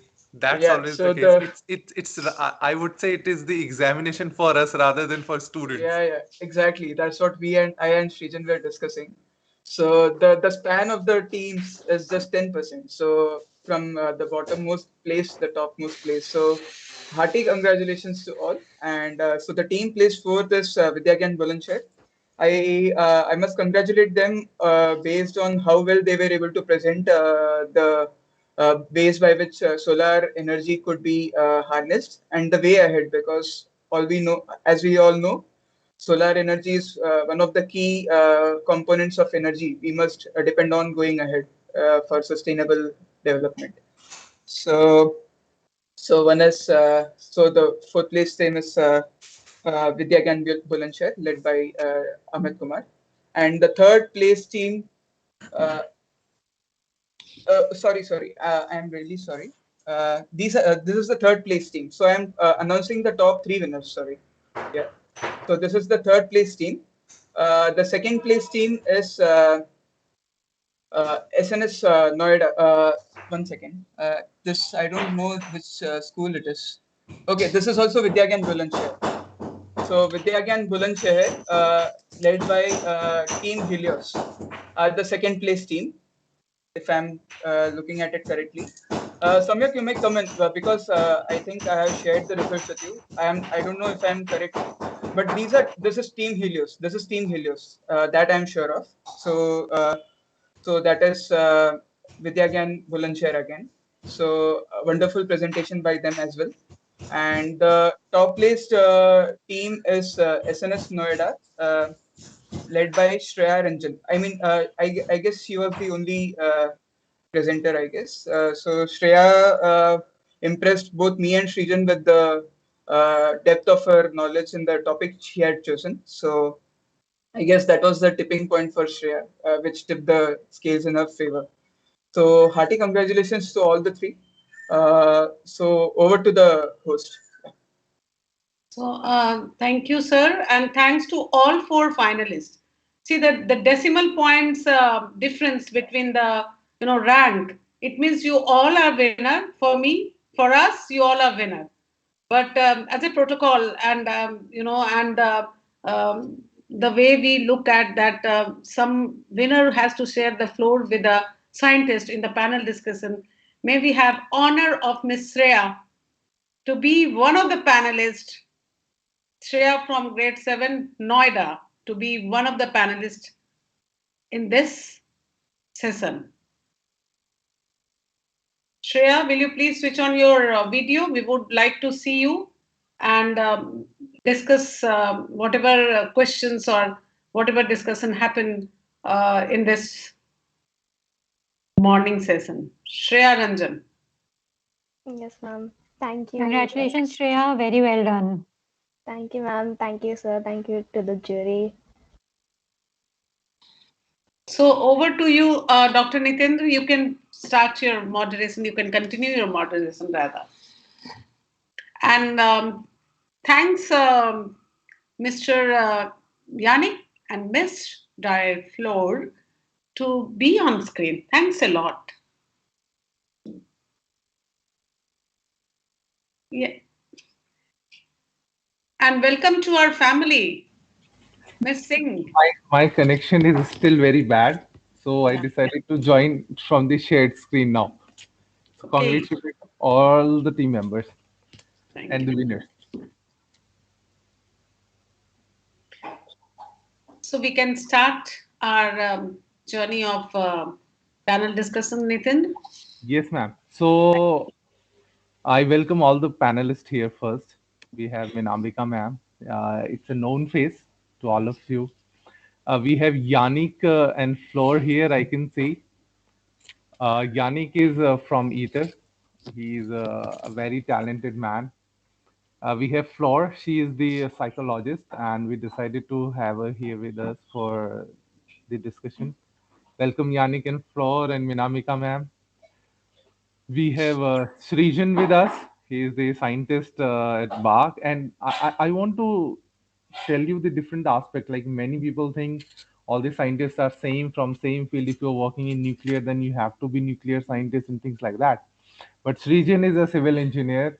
Yannick is a mechanical engineer from the background. We have Ganesh, who is the mechanical engineer from the background. He's also the scientist. We have Shrishti here.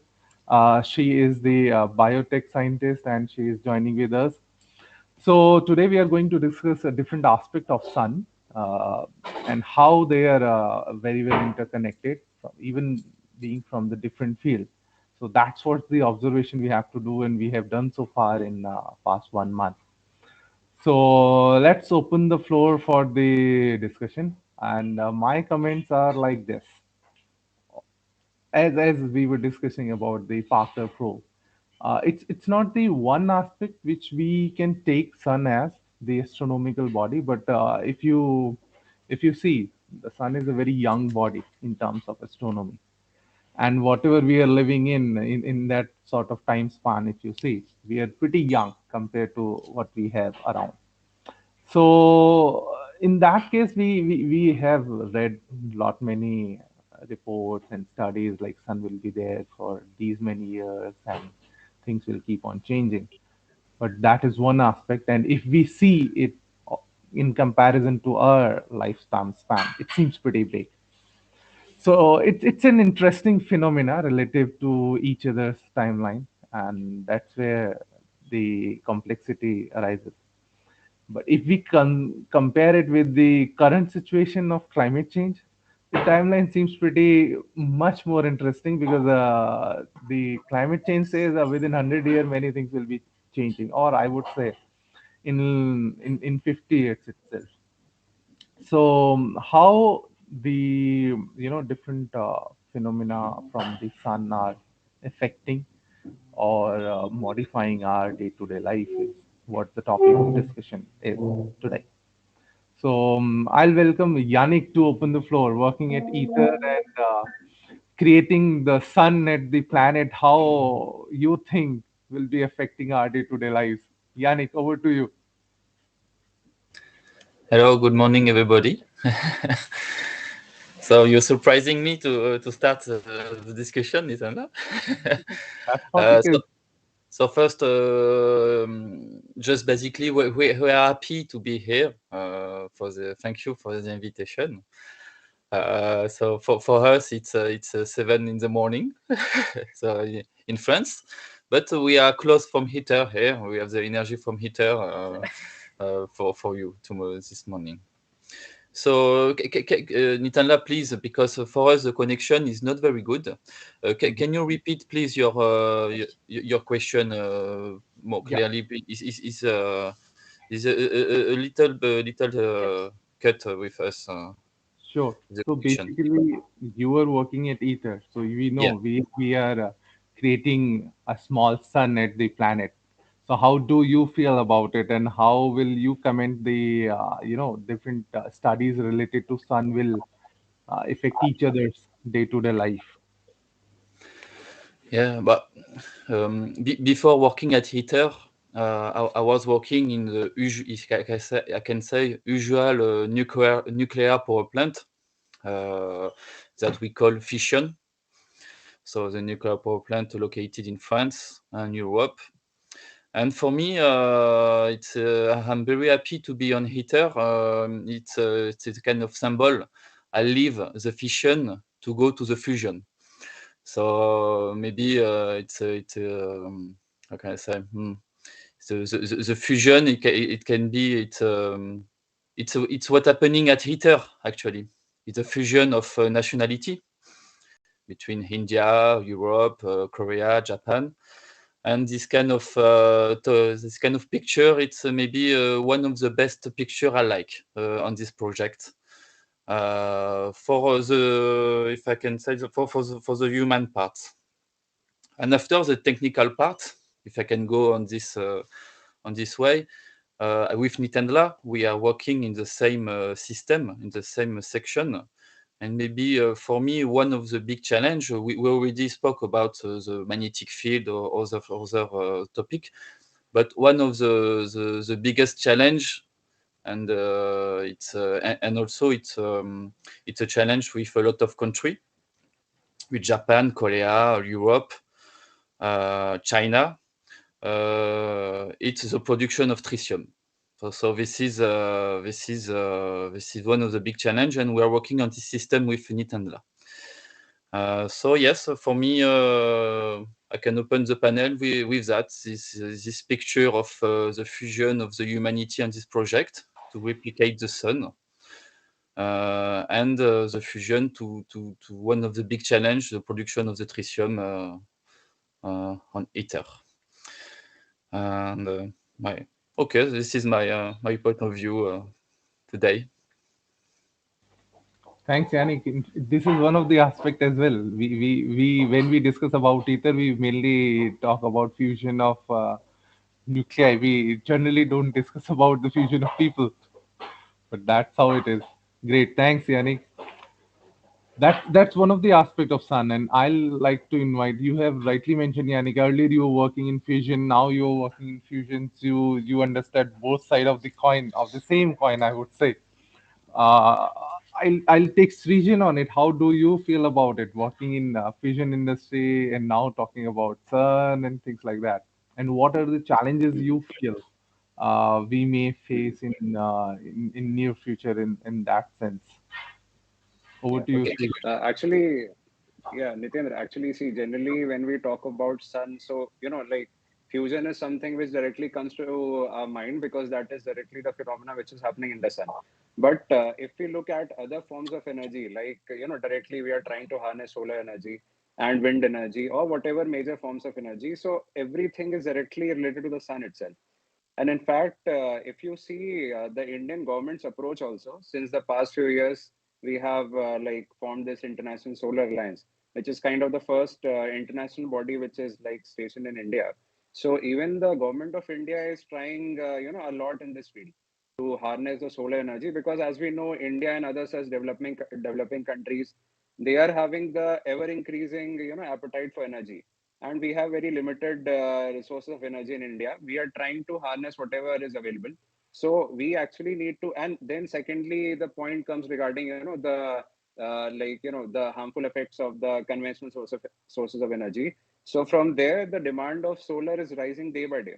And I think in the last few years, especially in India, a lot of work has been done so that our solar power generation can be increased.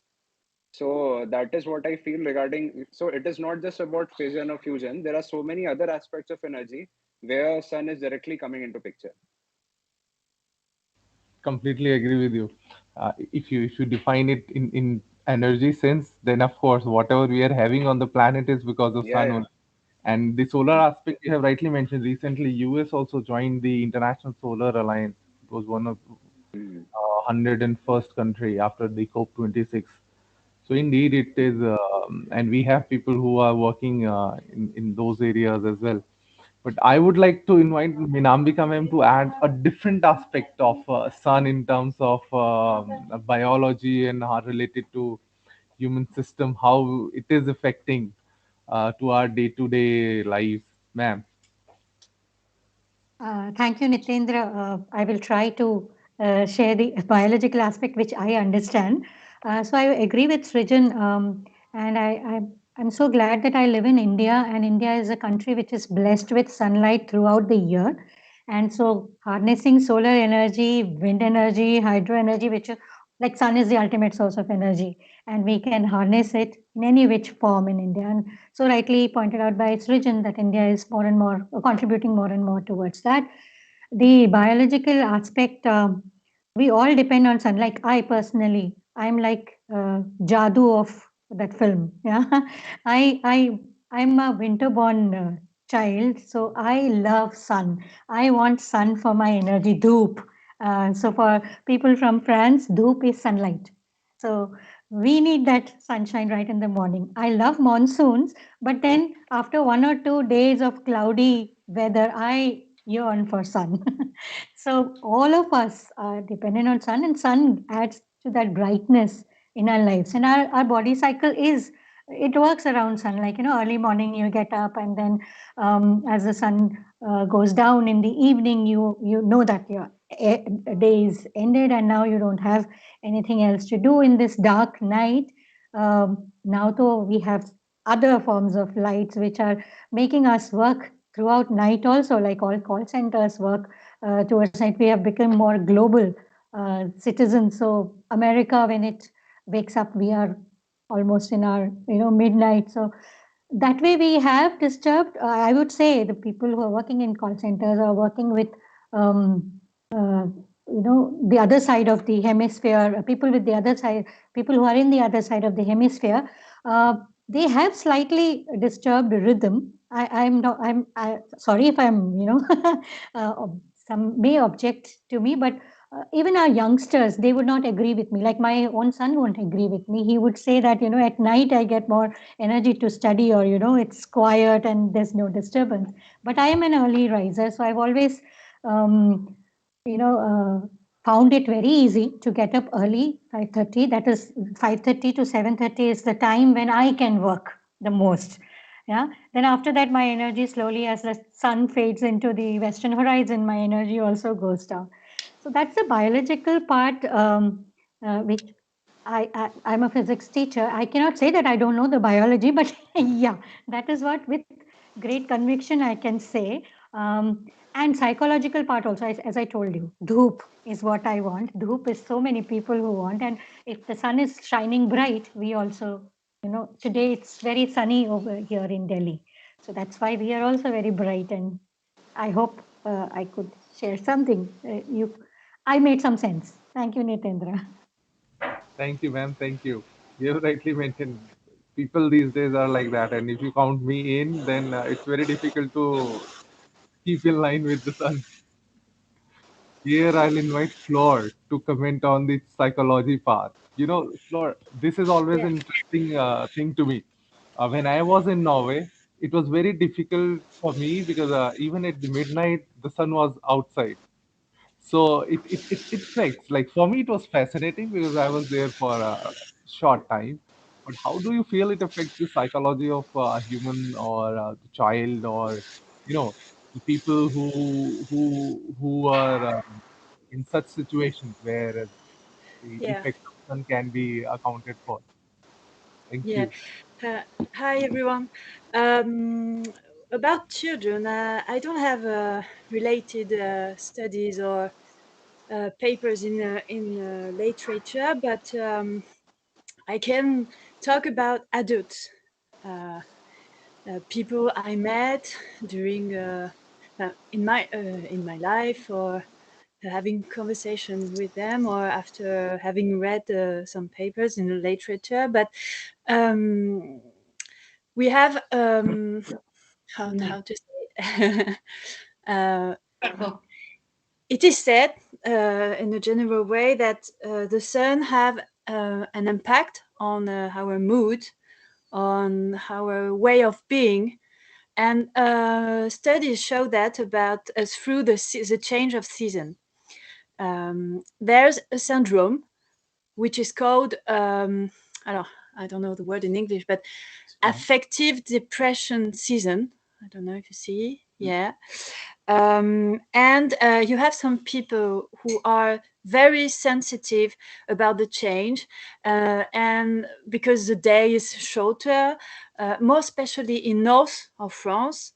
I know the same thing in the north of America too. Studies talk about that, and they have an impact. And people's research said that people are producing a more a physical. I'm not a neuroscientist or doctors, but cells in the brain, which is called melatonin. I don't know. C'est ça. Yeah. Mélatonine. Yes, yes, yes. Yeah, and it is said that people who are sensitive to the change of season and have a state of depression are producing more melatonin, and you can see in their behavior that they have symptoms of depression. So they want to eat more, some sugar. They want to sleep more, or they're the state of demotivation, and it really impacts. It is said that it really impacts, and I wanted to make the link with once again, I don't know the word in English, but luminotherapy. Therapy. Luminotherapy. Yeah, therapy, yes.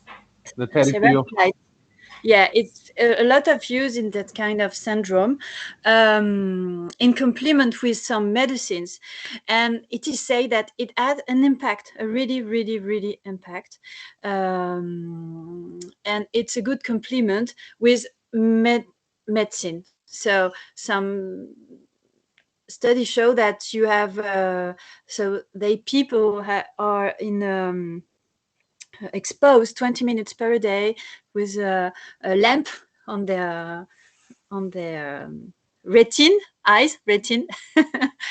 and the studies are very shows very good effect.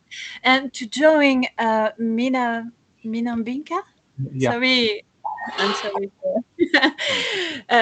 She talked about circle of the sleep of the reason of circadian reason. So it would have an impact too. Exactly, studies show that too, that you have an impact on the rhythm of the sleep. And yeah, so the sun is a very how to say a real impact in our life, on our body, on our state of mind, feelings, on the depressions, and we can work with this. We can use the sun, the energy of the sun, for treatment. And it's a natural treatment, so it's very positive. And if we can avoid medicinal and the secondary effect of medicament for depression, yeah, I think it's a good issue.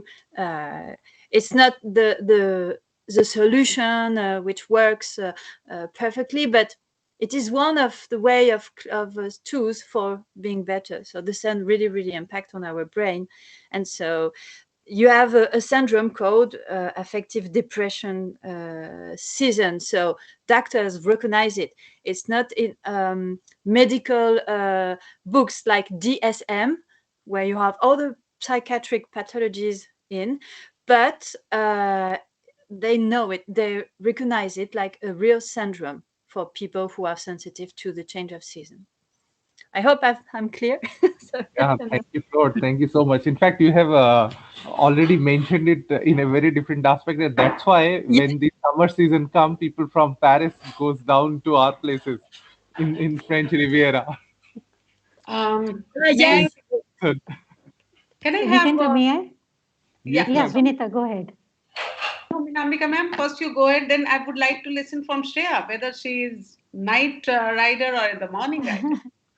Okay, so I just add to this, Nitendra. I don't know if you remember, but when these infra lights that were not available in India, newly born babies, most of them when they had jaundice, they were put in sun. They were given the sunlight for you also Yes, yeah. ma'am. People who So born in villages were already yeah, done. yeah, so that they fight that kind of thing and they are recovered from jaundice. And now we have those infra lights which Flor was talking about. So I remember that also. I'm born and brought up in Rajasthan, so I've seen many houses. They were putting on a small cot. They'll put their newly born in sun for say 10 or 20 minutes. That will come as a surprise for Flor. I can see that. Thank you so much. Thank you, ma'am. I would like to invite Shrishti as well here for her comments because she's working in Elgis, and this has when we discuss about it, this gave me a very different aspect about the sun, which we generally don't observe. So, Shrishti, your comments on how sun is affecting our planet in your passion. Thank you. Okay, so thank you everyone. Thank you for the invitation. So I would like to connect the sun with the microorganisms. So basically, I am working on a diatom, and the diatom, we have a different kinds of algae. So this is the diatom is also a one kind of a algae. Like we have a green algae, we have a yellow algae. So diatoms like these are also the yellow brown color algae, and we have like various applications of that diatoms. Like we can use the diatoms for the biofuel, we can use the diatoms for the sensor for making the sensing devices, we can use the diatoms for preparing the diatom solar panels also, right? So we have various applications of that diatoms. So I would like to connect that diatom with the for the preparation of the solar panel with the help of the sunlight, right? So here we have a around 70% of water. So and these diatoms they are present everywhere where the sunlight came. So here you can find the diatoms in the fresh water, even in the ponds, lakes, everywhere marine water you can find the diatoms. But the variety of the diatoms, right, these are quite different. Like you can find the diatoms, like we have around 200 genres, the 200 genre, but we have more than 2 lakh species of that diatoms. Okay, so here if you find the diatoms, the species, they're quite different. Like we have a diversity of diatoms at each and every water body. So if we use the diatoms and if we use it for the preparation of the solar panel, so we can use that in a small area, right? So here what we can do, we can collect the diatoms, like we can extract and collect the diatoms, and from that diatoms we can add like the few chemicals, like you can add the titanium, you can add the ruthenium, and make that particular diatoms as a anode, right? And after that, when you expose that particular diatom by metabolic engineering, like you are doing that with the diatoms, and when you expose it with the sunlight, so they are releasing the oil which the diatoms have. Like the diatoms also have the lipid bodies, so they are releasing the oil, and that particular oil is considered as a biofuel. Okay, and also we can generate the electricity. So that's the main feature, or it's a, like you can say it's a special feature of the diatoms. We can prepare the diatoms like as a solar panel with the help of the sunlight. And I'm working on the diatoms, I'm working on the diatom solar panel also. And for that, like I have prepared a small solar panel, and I got the prize also in the project expo at my university by preparing this solar panel. And I'm using that for the oozing of oil, that is a biofuel, and I'm also generating the electricity from that diatoms. So diatoms like these are very important, and you can see like these are beautiful microorganisms. You can say the structure of the diatoms, it is made up of a silica. Yeah, you cannot find the silica covering that the diatoms have. You cannot find that in any other algae. Like we have green algae, we have red algae. So here, like this is the special or the most advantage you can say with the diatoms. So we can use that particular silica. You can add, you can dope that with the titanium, you can dope that with the ruthenium, and add some electrolyte and allow it to release the oil and allow it to generate the electricity. So like this way, we can connect that particular diatom with the sunlight. So that's the main advantage you can say. And here, like we can like use the diatoms for the biofuel preparation. And we like nowadays you can see the biofuels also, like they are we are extracting the biofuel from the plants, also from the other microorganisms. But here, if we compare the things with the diatom, so here like we got like the large, like you can say the percentage is quite higher with the diatoms. So we can collect that and we can use it for the various purpose. So that's the main advantage of the diatoms with the sun. So, can I add here, Nitin? My God, what a bundle of knowledge this girl has. We have another resource person who will take session with our students. Thank you, Nitin, for marrying her. Thanks for joining our family, Shrishti. Also, Nitin, also, Nitin would like to listen something from Shreya. Are you Yes, understanding I, how? yes, I'm coming to Shreya, but one more point I would like to add here before we switch to Shreya. Not many people know that the oxygen we breathe, the more than 50% oxygen we breathe is coming from the microorganisms. And that's why the reefs, the coral reef in Australia and other parts, and the diatom algae, they mainly contribute more than 30% out of that 50% we are talking about. And that's why these microorganisms, even though they are very small, they are contributing a big part in our day-to-day life, and of course in climate change aspect as well. So Shreya, over to you. How are you finding this conversation, and what are your views to deal with it? Thank you, sir. So I have a very different topic that I researched about like a few months ago that connects to what Vinambika ma'am was saying about how we have switched to, a lot of us have switched to working at like night times with artificial light instead of utilizing the light from sun. And I personally am kind of in the middle. I don't like working at night, but my father, he works with people from the other side of the world, so he has to stay up at night and work accordingly to their schedule as well. So something that has increased because of this is artificial light and the amount of light we are using artificially. And this really affects astronomy, which is my like passion. I really like observations. So in that case, when we have lots of artificial light, we have light pollution that affects the night sky observations and the astronomy that we are we are doing. And light pollution is one of the easiest pollutions to take care of because it's just like light, you just switch it off and the light pollution is decreased by a large amount. But nobody thinks of it because light pollution is one of the less known pollutions, because water pollution, air pollution is something we can very see it very normally. We see air pollution, we see the pollution that we breathe in, we see like the water polluted, but we never take care of the light pollution that is affecting not only astronomy but even the circadian rhythms of people like us who live in metropolitan cities. We are we are affected by these artificial lights all around us. They affect our biological rhythms. And I am not a biology kind of student, but they do affect us in different like ways, along with the astronomy side. And I had done a bit of research on this, in which I also found something very interesting. Is when we think of artificial light and how we use it, the first thing that comes to the mind of a normal person is that if we decrease the amount of light we have at night, then the robbery will increase, because nobody will be able to see the thieves at night, and that will lead to insecure homes. But actually, when you don't have light, even the thieves are not able to like catch that much of like cut at the time.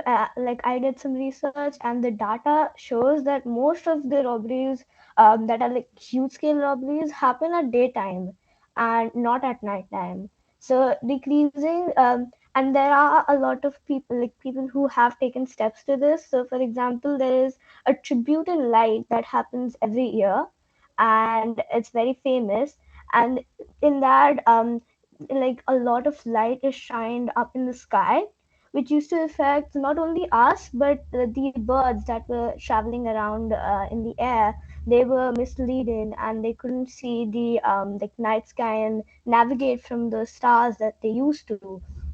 So they have taken the step that the tributal light is switched off and on, so that these birds, when it's off, they can find their way, and then they switch it on again. And that's something that we can think of as people are taking steps to it, and it's very like good to see a few people take steps into that. That's a great aspect you have mentioned, Shreya. So many small things connecting to the great issues. And I would like to mention here, thieves are not these days. Thieves are, the artists. They don't High play tech. out of sight. They play in, in line of sight. They still in front of you like a magician. So no, that's a true aspect, I would say. Like when we talk about big things, we always miss the small parts. We miss the dots which may connect to the bigger aspect, and it is one of a good point when you connect the issue of sunlight to the societal system, and it's a nice thing to hear about. The floor is open to all of you. Yes, Minambika ma'am, go ahead. So I'm in awe, Shreya, that you noticed this.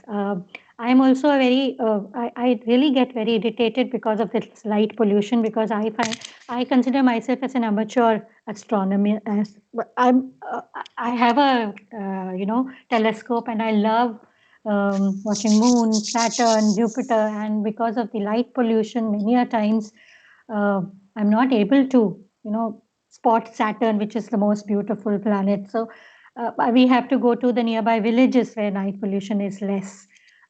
And of course, night pollution also affects birds, as you said. Like I got a rooster, and like in villages, and you have also read in stories that the roosters, they get up early in the morning. So it's happy morning, good morning to your son or daughter, Flor. Victor, my Victor. son, 4 Good years morning, old. Victor. Say good morning. So the rooster just gets up, and that's how that was alarm for many people in villages. But roosters in cities are now confused. When is it daylight? When is it nightlight? So that's a very simple example, and you elaborated it, that how their journey, how they're flying, how their migration affects. So very valid point, Shreya, and I think people are now noticing this kind of pollution and working on it. Very valid point. Thank you. Thank you, ma'am. Yannick, you want to add something? Yeah, just I lost the last minute, but so you are talking about the pollution, the light pollution on the sky. on the sky. Yannick lives in a place where the light pollution is pretty less, and it's pretty beautiful to see all these stars and all the astronomical body. And he is quite a space enthusiast, I would say. Yannick, over to you. Yes, actually, we are very happy to live here because the sky is very beautiful here. Actually, yes, we are living in a little village. We don't have a big light pollution. And if we leave this village and we go, we drive 5 kilometers in the mountain. It's amazing. And sorry. So I really enjoy to observe the planet and the star. I have a telescope. My son really like also to to observe the planet. And if we can preserve the pollution in the sky, it's very important. Also, we have another pollution that we know. It's the satellite, artificial satellite. There is, if I can remember, when I was young, I was not able to see a lot of satellite like that. And if you see with Elon Musk, it will be increasing a lot. But what what if I can share one of my best feeling to observe the planet just with a little telescope, it was the first time I observed Saturn. It was amazing. I see Saturn, so in the telescope with the rings, the ring. You can see only one ring in this distance, and it was amazing. So yes, we are very lucky to live in this area of France, and I hope you have this opportunity in your side to see this kind of and we see la Voie lactée, comme on dit en anglais, the Milky Way. Yeah, the Milky Way. It is very beautiful. So yes, and thank you for sharing all this exposition, and especially I was agree with the artificial light about the animals, the birds. Yes, I'm agree. It's very interesting. Thank you. Mm. Yes, Shreya, you raised your hand. Go ahead. I wanted to add something like both the sir and ma'am said. I also got a telescope last year because I really wanted to do astronomy and observe the skies. And recently, for the past 2 months, I was actually away and had gone to my village of origin in Bihar, where the sky was not too clear, but it was less. So I was able to see the rings of Saturn for the first time, and the moons of Jupiter, the Galilean moons, and it was a really great experience. I was like really happy when I saw those rings.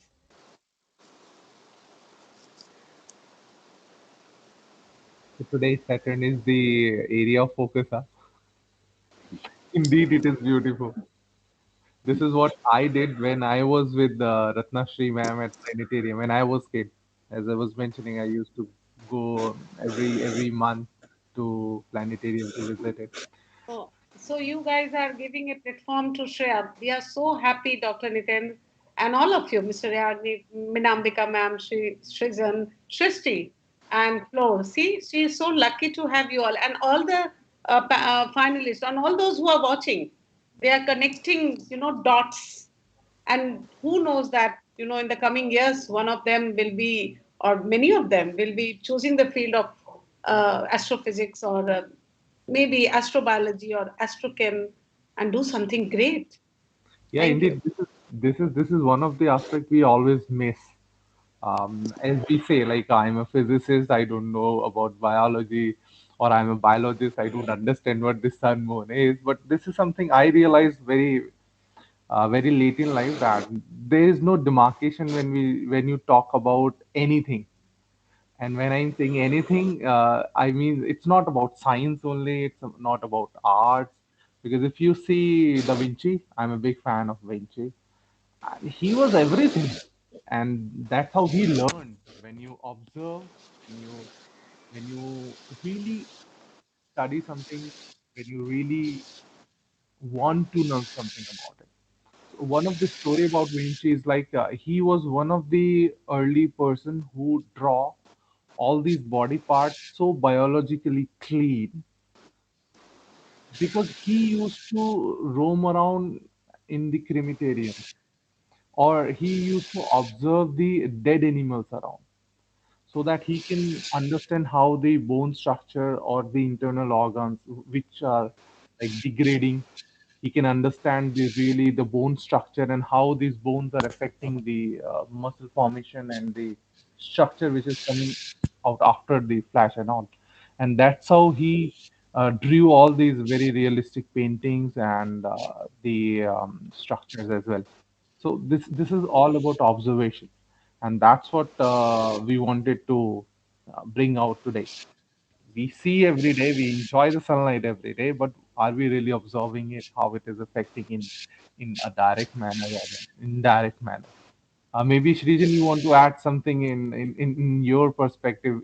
Srijan is Yeah, dealing with these structures, and yeah, in one of the session, this was the point, like how sun is affecting directly or indirectly these structures. Maybe you can comment on that. yeah. Actually, Nitendra, like Shreya has mentioned about the light pollution and all. So nowadays, in government, they are trying to make energy efficient buildings. So in that case, they are trying to construct the buildings and structures in such a way that less that the like we can utilize the solar energy to the maximum extent possible. So that at least during the daytime, you have minimum requirement for artificial lighting. So because, so all the architectural and the structural design of these structures, now a lot of emphasis is given on these green building design. So that is one aspect I would like to mention. Yeah, yeah. And one more thing is we were talking about the light pollution. So now what is happening because of our lifestyle? Like most of us are working in the offices in this, air conditioned environments and all. So what is happening that we are getting very less exposure to direct sunlight.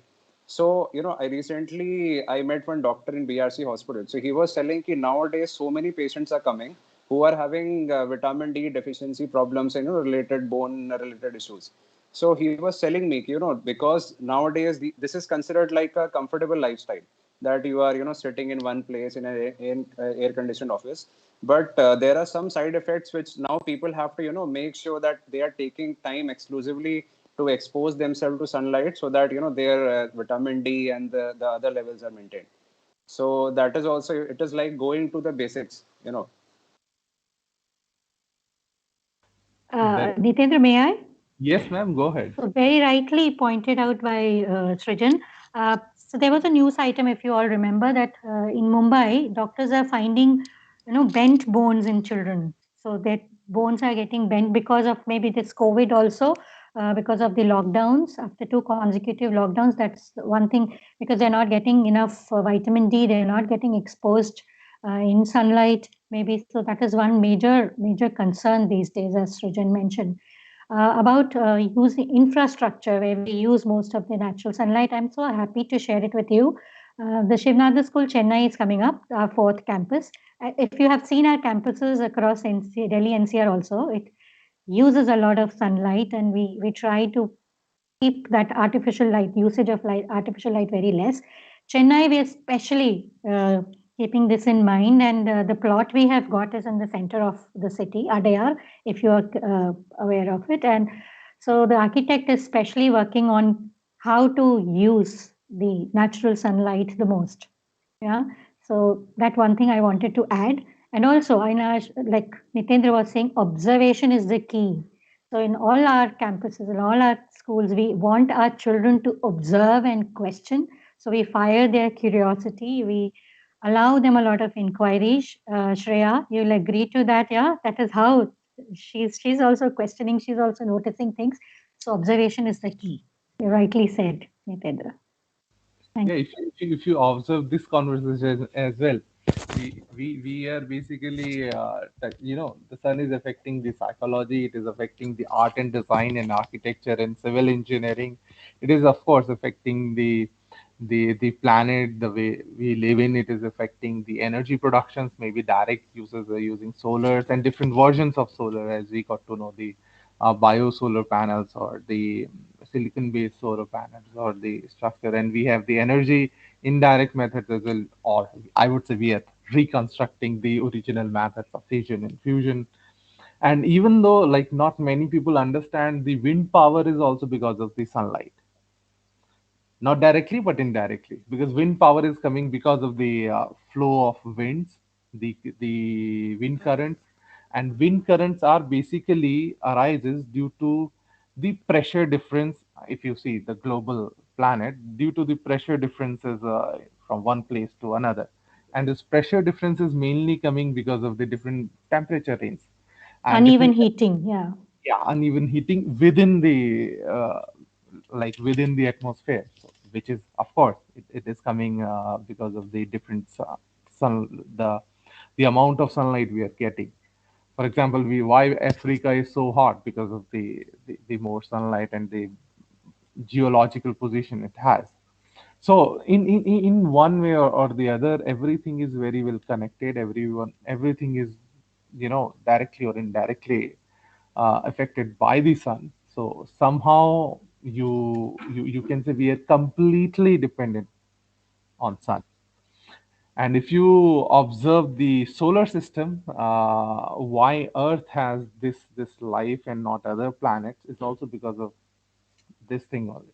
The positioning it has, the optimum distance it has from the sun, and that's why it becomes really important to understand the closest, or the, I would say, it's the fatherly star we have, because we all are completely dependent on it. So that's how everything comes up, and this is one of the aspects we wanted to discuss today, like how in future we are going to deal with it. If we destroy our planet, then even the Mars won't help it. Even though, yes, Elon Musk can say we may shift, but it doesn't work that way. So, yeah, if you have any other question, we would like to take it from here, as we'll continue our discussion and shorten it down. So the floor is open for all the participants who have joined and the audience. Samyak, if we have any questions, just let me know. I have a question to Shreya here. Just a quick question. You have done your project very nicely and you have touched all the societal aspects as well. But what are your views, like how you would like to focus on your study if you are given a chance to study the sun or any related aspect about it? So as I said, I really like astronomy and specifically the physics side of it. My father did physics and he taught me a bit of physics, and I'm really intrigued into it. And uh, specifically, like how the night sky, how observatories such as the observatories in Mauna Kea or Chile, for example, they were shut down. Even though a lot of people were saying that we can remotely handle them, but then obviously the observatories are worth so many, like thousands and millions of dollars, and they are not we can't take the risk of handling them remotely. I really wish to see a clear sky, um,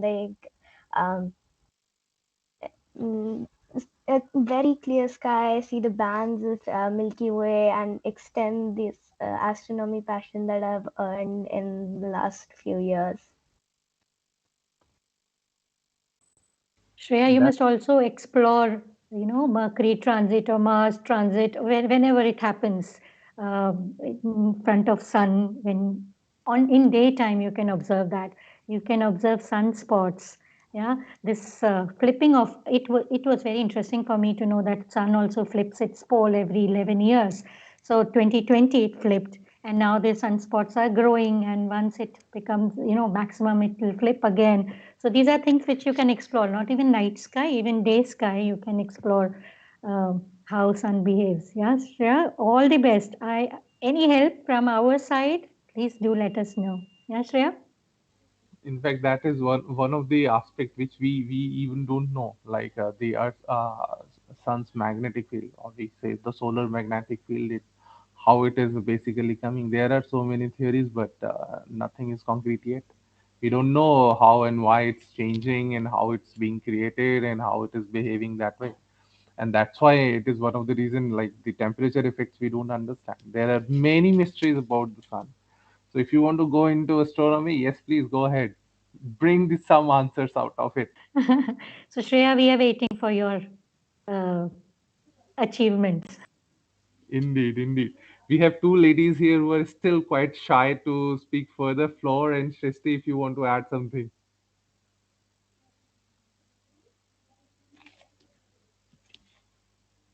Okay.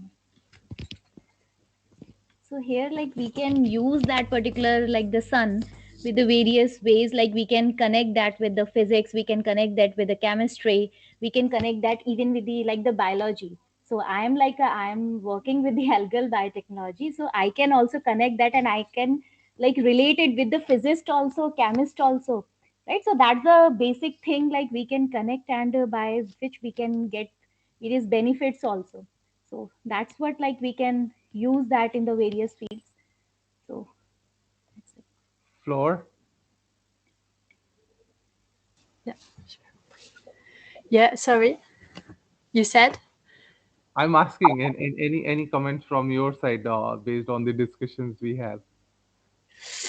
I wanted to say that I'm just impressed by Cher. Your name is Shaun. What's your name? Yes, ma'am. Yeah, Shreya. yeah. And I wanted to know how old are you? 12 years, ma'am. 12 years. Okay. So congratulations for your curiosity, your reflection, maturity in these topics, and your work. Yeah, I'm very impressed. Um, On habite en France. what I wanted to say is just that the sun is all around. The sun is something that gives us a rhythm of our day's life, and and and human knows to use it for in many topics in his life, and I think the main important thing is that to pay attention of preserving this resource, to use this energy, and to pay attention to care of that, and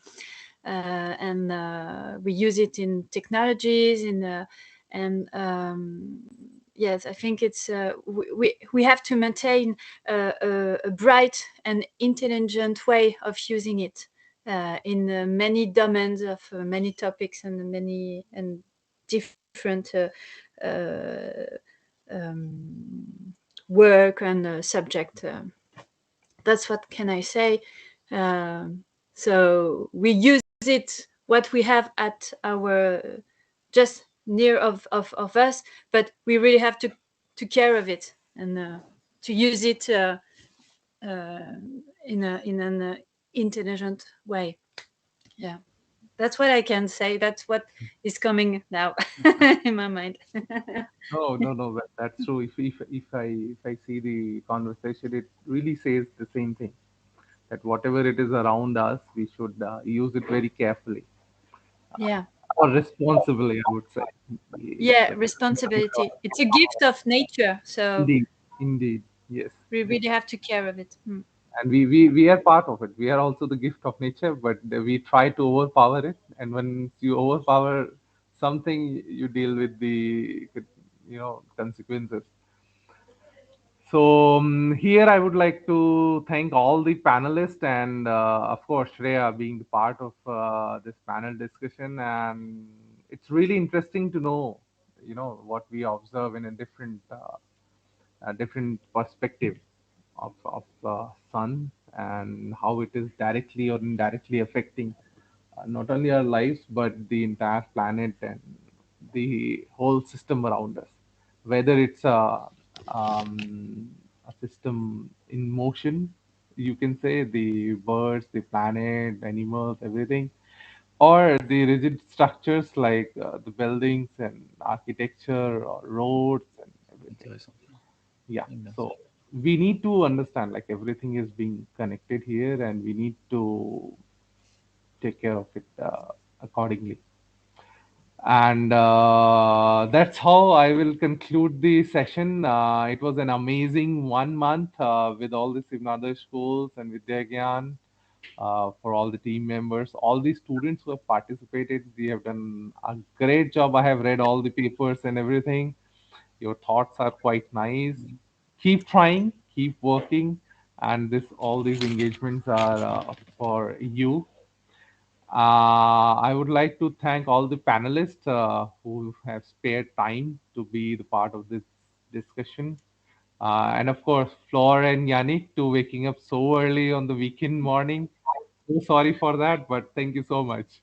It was really nice to have you. It, Srijan, it, it was a pleasure. Really pleasure. It was a pleasure to be here. When your colleague say to us, I ask what time is the session. I thought it will be at noon, at 12, or 1 o'clock in the afternoon for us. And she say, well, for you it will be at 6:15. So, it's okay. no, but We are happy with that. We are For you, little girl, if you want to come in France for astronomy, we invite you. And if you want to come with your family, because here we have a very good famous spot to observe the star, and we have a big telescope in France, open to the public, and it's really amazing. Who wants to come? Who wants to What come? about us? Yannick, also we take a would thought. like to do some project, collaborative project with some schools in Iter France and here. Yeah. So Nice. please, Dr. Nitin, arrange online projects. Yeah. We want to get involved. We have a new session, new baby school, SNS Chennai. Yeah. Minambika ma'am is looking after that. So Minambika ma'am, we will come to your campus also and do a lot of research with Shrishti, and maybe we will call Yannick also to the campus, because that school is in the mid of forest kind of thing, and we are not disturbing ecosystem. They are making, Minambika ma'am and a team are guiding to make classes in between trees, so no Wow. trees are cut. So, Srishti, I must tell you, there's a pond, 1 acre big pond in the campus. So we can grow your algae over there and produce sunlight, solar energy.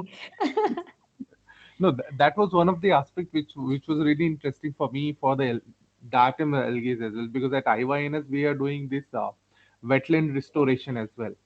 And in Yeah. one of the project what we did in one village, there was a dead pond. We rejuvenated it, and then we planted all these algae at the bottom.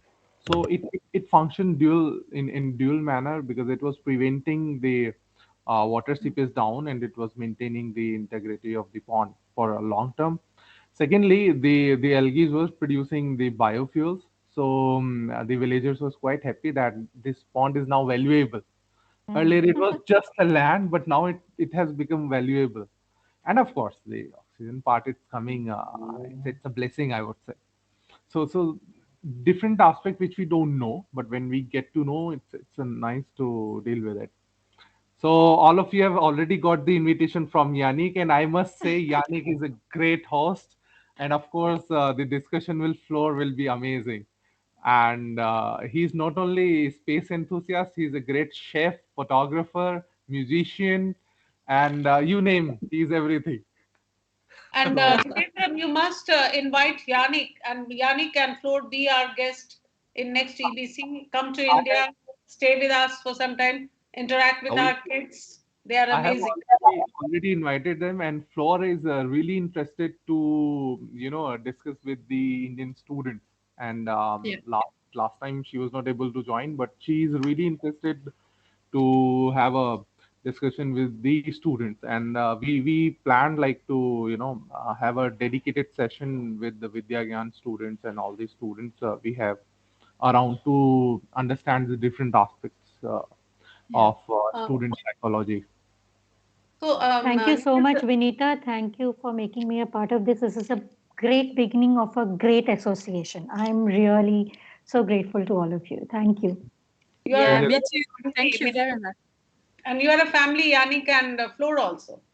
The Maverick Science people. Yeah, you all are family, and we will keep interacting through Dr. Nitin for sure. We look forward many kids from your side and our side, and let them do some project on With SDG. pleasure. Yeah, Let them with do. pleasure. With pleasure. So I'll making a rubric. I'll share with Nitendra so that we can start for that school children, this school children. Thank you, Minambika ma'am. If you are have any work, you can deliver your vote of thanks, because right now we are having other school kids also, and we'll take another 15 minutes. I know you are very busy. So if you want to leave early, you can share your vote of thanks and thanks to accept for to become one of the panelists. Come on, Vinita. It's my pleasure is entirely mine. So, first of all, let me submit that this was the most interesting 3 days of year 2021 for me.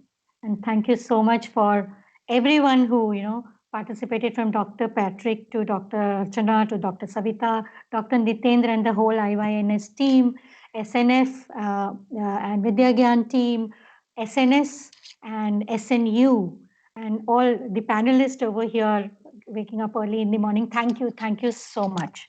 Last but not the least, I would like to thank all the students, without Yes. the contribution of whom this won't be possible. So last year we came with the energy bootcamp topic was renewable energy, especially nuclear energy. So this year we attempted to know more about the ultimate source of energy, the sun, and we attempted to know a little more, and we are in the process of learning. And I'm very sure next year we'll come with equally interesting topic. Isn't it, Nitendra? So thank you once again to everyone. Till then, shine bright, bring light and happiness to all the lives around you. And thank you, my heartfelt gratitude. Thank you so much. Thank you, Vinita. Thank you, the team which is working in the background. Everyone. Thank you so much. Thank you. Over to you, the comparer, Anvi. Can we have Vidyagam students right on screen and Genesis, all the students who are right on screen, so that we can have a picture with all these panelists? I'm switching off my camera. We would like to see all students who were there in presentation. Thank you.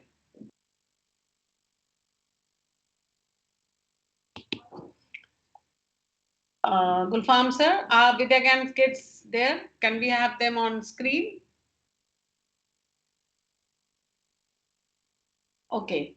Over to Anvi and Soumya for further session. Thank you. Yes, ma'am. Thank you so much for all those intriguing facts and such an awe-inspiring experience. Thank you to all the speakers for the wisdom you've so eloquently shared in today's podcast. While our panelists are finalizing the winner of the paper presentation, let us move on to the next event. Music. Music is an art form that triggers our feelings in different ways. The soul of music comprises rhythm, pitch, texture, timbre, and dynamics. Researchers have also uncovered evidence that suggests the music we heard as teenagers has a greater emotional bond to our brain than anything we'll ever listen to as adults. The idea of musical nostalgia is a fun exercise for anyone. With this, I would like to invite Anuya, a student of grade 11, to give us a riveting musical performance.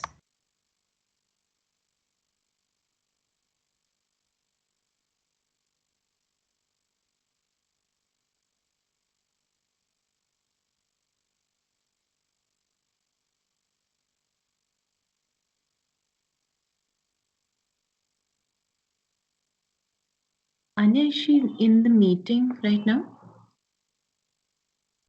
No, I don't think she's here. Okay. Oh, all right. So you're sharing screen. That's why.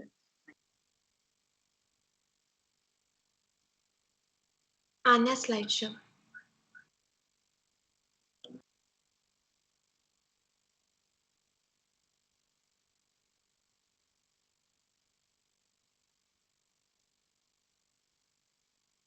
Anya, we can't hear it. You'll have to unmute yourself.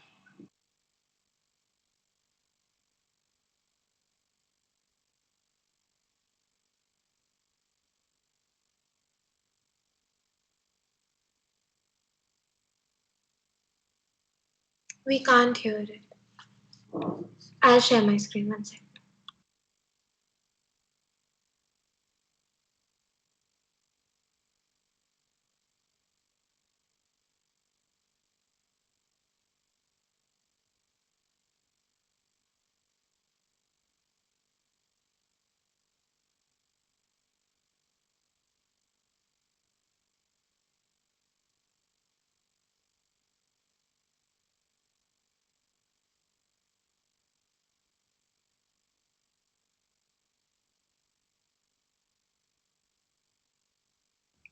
Is there some technical glitch? We can't hear. Till the time you fixes it up, can we invite the Genesis kid who has written a beautiful poem?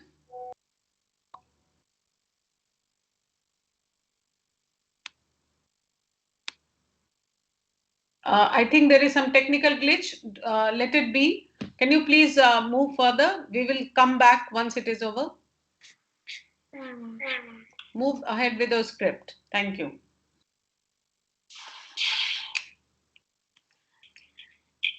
Anu.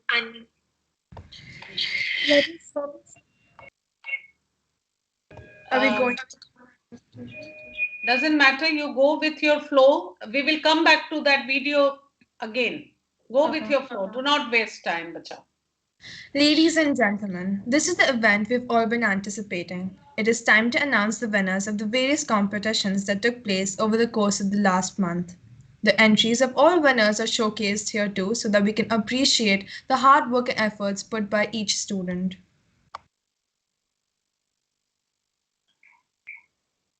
Anya screen share.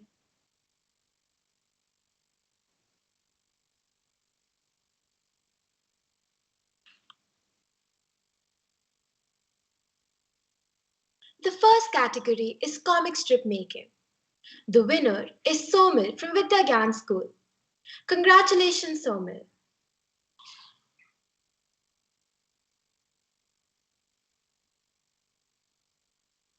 Next, we have painting and creative art. The first prize is secured by Sara Gaur, a student of Delhi Public School, Greater Faridabad. The second prize goes to Tisha Kamra, a student of Shiv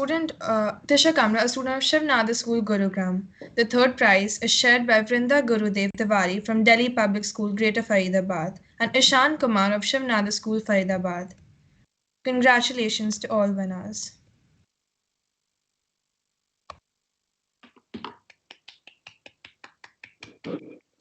We are all mesmerized by the renderings of all students. Next, we have poster making. The winner is Mansa Kaur of Class 9, Shiv Nadar School, Noida. The runner-up is Raghav Mehta of Class 6, also of Shiv Nadar School, Noida. The second runner-up is Siddharth Ashok Kumar of Class 7 of Podar International School, Mumbai. Congratulations.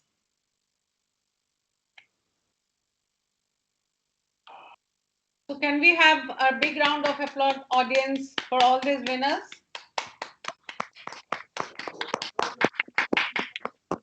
Thank you. If you want to shine like a sun, first burn like a sun. The next category is slogan and tagline writing, and the winner is Riya Daya, Class 11 of Delhi Public School, Greater Faridabad. The second prize goes to Anushka Sharma, Class 10, also of Delhi Public School, Greater Faridabad. The third prize goes to Shivan Kandoi, Class 6 of Shiv Nadar School, Faridabad. Many congratulations.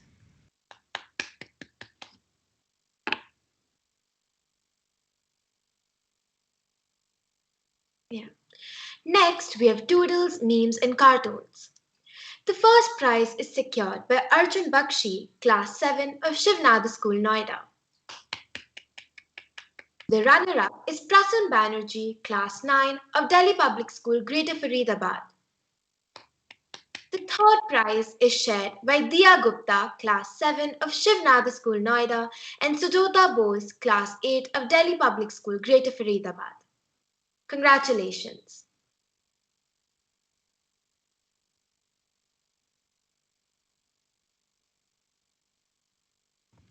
Last but not the least, we have poem writing competition where Navya Kaul Makor, a student of Class 10 of Genesis Global School, secured first place.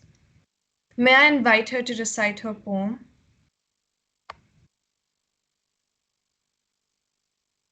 Thank you for having me. Sun, an immense source of light. It shines every day so bright. It is the power bulb for circulation on Earth, be it oxygen, harvesting, or birth. Acts as a heater in winters, all afternoon it lingers. Keeps the crops on farm fields so warm and cozy, makes the animals and humans rosy. So why not utilize its power, which is clean, pure, and free across to shower? All needed to use it are solar panels on rooftop and get the power all day non-stop. Bad weather or rainfall, no worries at all. Use the stored energy in batteries after all. Concerned about high electricity bills? No need to run for the hills, solar energy will cut down bills. It is the most economical of all, don't be jittery at all. It will make our air pure, bring down pollution for sure. Coal usage no more, a solution for green future. Congratulations. And congratulations. The second prize goes to Ananya Sinha, Class 9 of Shiv Nadar School, Noida. The third prize goes to Manvi Dhingra, Class 9 of Delhi Public School, Greater Faridabad. Congratulations to all winners.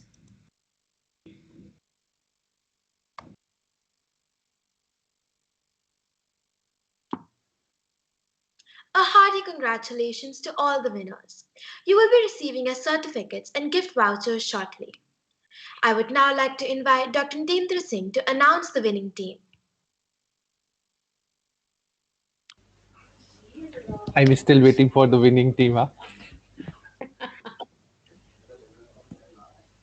The jury, give me the names, please. The jury has already announced and shared the points as well for project. Is there any other announcement left, Anvi? No, ma'am, with this we'll be concluding EBC. Okay, so can I just invite Ganesh sir, who is my dear friend from Genesis, and share his experience. I just want to add one or two lines for sir. We visited together to CERN, and he is also maverick physics educator. Right now, Dean Education in Genesis, and a very good friend of mine, and very passionate about physics and spreading science across his school and across boundaries. Over to you, Ganesh sir. Thank you, Vinita ma'am. Am I audible? So as Vinita ma'am said, we are good friends, old friends, and we have shared stages at a lot of events. I have attended most of the events which were organized by Shiv Nadar School, be they the week-long teachers training program by the Sun scientist, or the programs by the NASA scientist at Shiv Nadar Gurgaon. And yeah, as you said, the trip to Sun was a wonderful event, and we have the lifelong memories of that. Then I also want to thank Rachna ma'am for keeping us updated with all the events. And I appreciate the efforts of Shiv Nadar schools for organizing events like this, which are not for their students only, but for all those students from all over the world who participate, who learn, and who have wonderful experience by all the events and competitions organized by Shiv Nadar schools. I personally liked this event, the topic, Sun Today and Tomorrow. I would say sun forever. Why not sun in the past? Right? We as a teacher and students know that sun is not useful today, and sun would not be useful in future. Sun was useful in the past also. If you talk about the fossil fuels, why do we have the fossil fuels? Had the sun been not there, the plants would not have been there. They would not have been converted into fossil fuels. So sun is forever useful. I liked all the programs, all the, panel discussion, the slogans, and specifically the slogan which said, if you want to shine like sun, burn like sun. Whoever made this wonderful. My heartiest congratulations to all the students who participated. Winning and losing are just the two, I would say, sides of the coin, but participating is more important. And I expect that the students keep participating like this, and guests, all the scientists, teachers, professors, whoever took time out of their busy schedules and shared their ideas, I would like to thank them. Thank you very much. So with this, I once again say thanks to everyone, Vinita ma'am, Rachna ma'am, students, everybody. Thank you very much for having me here. Thank you. Thank you so much for your words. We'll now be concluding with a musical performance by Anuya.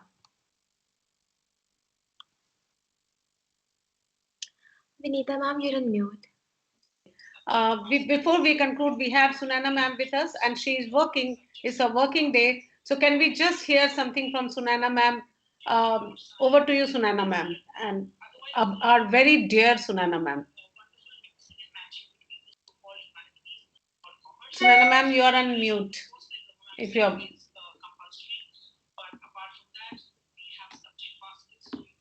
So I think I'll give a call because she just texted me that I have come out from office. I would like to share my views, and it's working. She's general manager of IYNS team.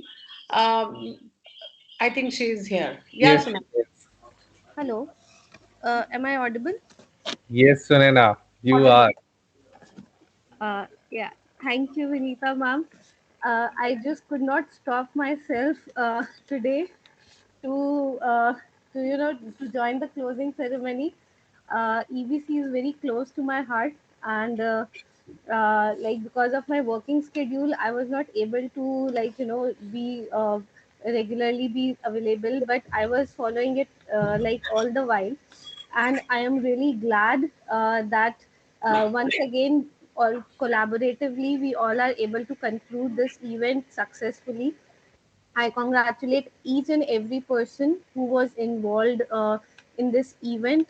I'm really, I'm really, really thankful to everybody, like the whole Shiv Nadar family, the management for extending their immense support for this EBC 2021, and I'm really glad to actually find like we had a lot of other participating schools from Delhi NCR this year as well. And I'm really happy that this EBC is extending its arms to other schools, Delhi NCR, and hopefully probably we'll be going national or international next year to have incorporate more and more students and schools next year. So Indeed, Sunena, indeed. yes. Sunana, for that we have to start working on project right now. Maybe from Absolutely. January. 6 months. Absolutely, ma'am. Let's once this concludes, we'll definitely get together back and start planning for the next year event. And I'll also like to thank all the speakers and the panelists who had spared their valuable time for joining us during these 3 day sessions. Uh, Immense gratitude to the really energetic and hardworking EBC organizing team, um, headed by Vinita ma'am, Rachna ma'am, Dilsheen ma'am. You guys have been working tirelessly. I'm really thankful to you guys and really appreciate your um support and cooperation for organizing this event. Kudos to the students who are behind this, uh, comparing and all the organizing part. So hats off to you guys. And last but not the least, all the participating students without whom EBC could not be conceptualized. So thank you to all of you for participating and allowing us to have this event for you. Thank you. Thank you, Sunena. You are one of the key person who's communicating in between all the dots, huh? Yeah, I did. Yeah, I did my best. I hope next time I'm able to join, in more in Sure. person way. Yeah. So I'll take the leave now. Thank you so much once again, and congratulations to all. I Okay, have a thank you. request, Vinita, if Yeah, you yeah. allow me. Yes, In sir. fact, more students wanted to participate, but some of them are having their exams, mainly CBSE student. So if you have recorded the sessions and if you have the links Yes. of the recording, I would request you that you share the recordings, especially the talks and the panel discussions by the scientists, the For sure. professors, and the guest speakers, I will share with the students, and whenever they are free, they will. Sir, you stay exactly this much distance from my school. Your school is very close. Yes, of course. Please come sit with me. Take all the resources. Unless you visit my school, I will not share. Your visit is due. It would be my honor. So Definitely share. just send me a message when can I disturb you, and I will be there. Yeah, I'll share my time and your free time because you are also very busy. And we will Or maybe sometime when you cross, I would stop you in front of my school gate. Okay. Thank you, sure. So, Thank you, all of you. Ma'am, I would also like to take a leave. Thank you so much for this. And just one second. Just 1 second. A big thank you to Ganesh, Samyak sir. Samyak sir, where are you? You are a host. You are with me. You are not with IYNS. Okay. Whenever we are in trouble, we call you and you pick up and you help us. Okay. So, on behalf of us, a big thank you to all of you, Shrijan and Nitin, your wife, for sparing a few minutes. Thanks a lot. Over to Rachna ma'am. We would like to listen something from Rachna ma'am for sure, and Dilsheen ma'am and Gulfam sir. And then you leave, Nitendra sir. Okay? And thanks a lot, students. A very good afternoon, everyone. After such eloquent speakers and in such august gathering, what do I say? Except for EBC has always been a fantastic learning experience. And like Sunena ma'am said, it is close to all our hearts. And we don't mind burning the midnight oil for this. And indeed, this year we went to Sun and beyond, and now we are eagerly awaiting for what might be the next topic for ABC. Nitendra sir, we look forward to that. Thank you so much for for making us a part of this mega event. Thank you.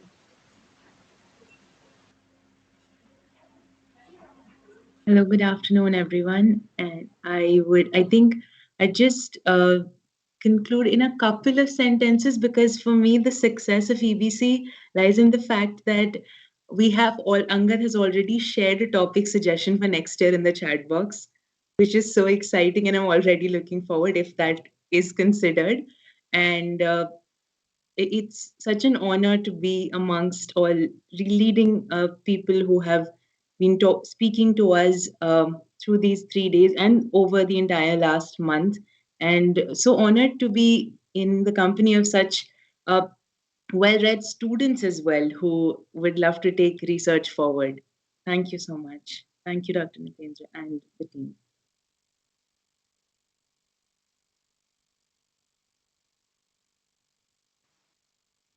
Thank you, everyone.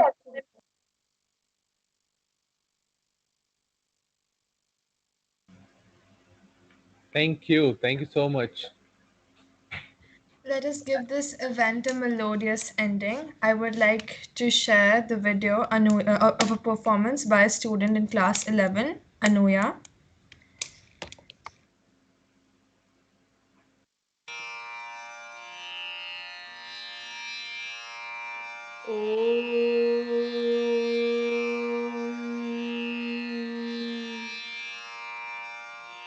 Surya Devo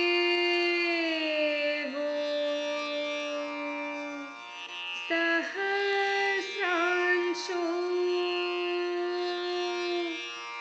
Tejo Rashi Jagatpate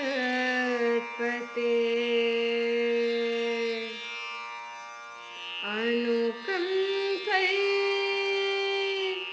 Mam Bhaktya Graharaja Divakara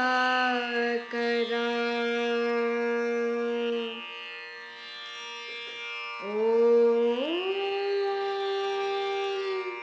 Suryaya Namaha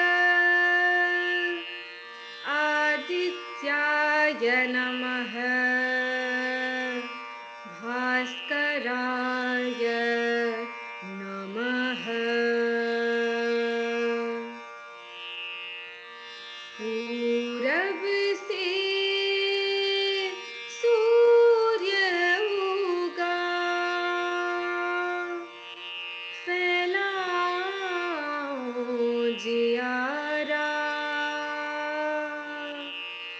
जागे हर दिशा दिशा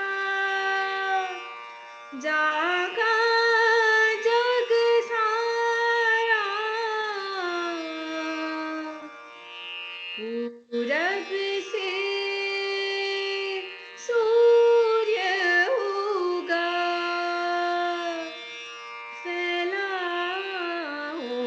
जियारा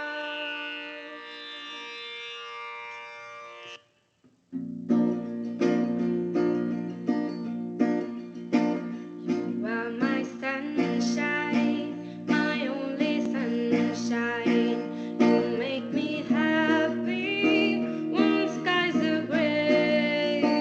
You never know, dear, how much I love you.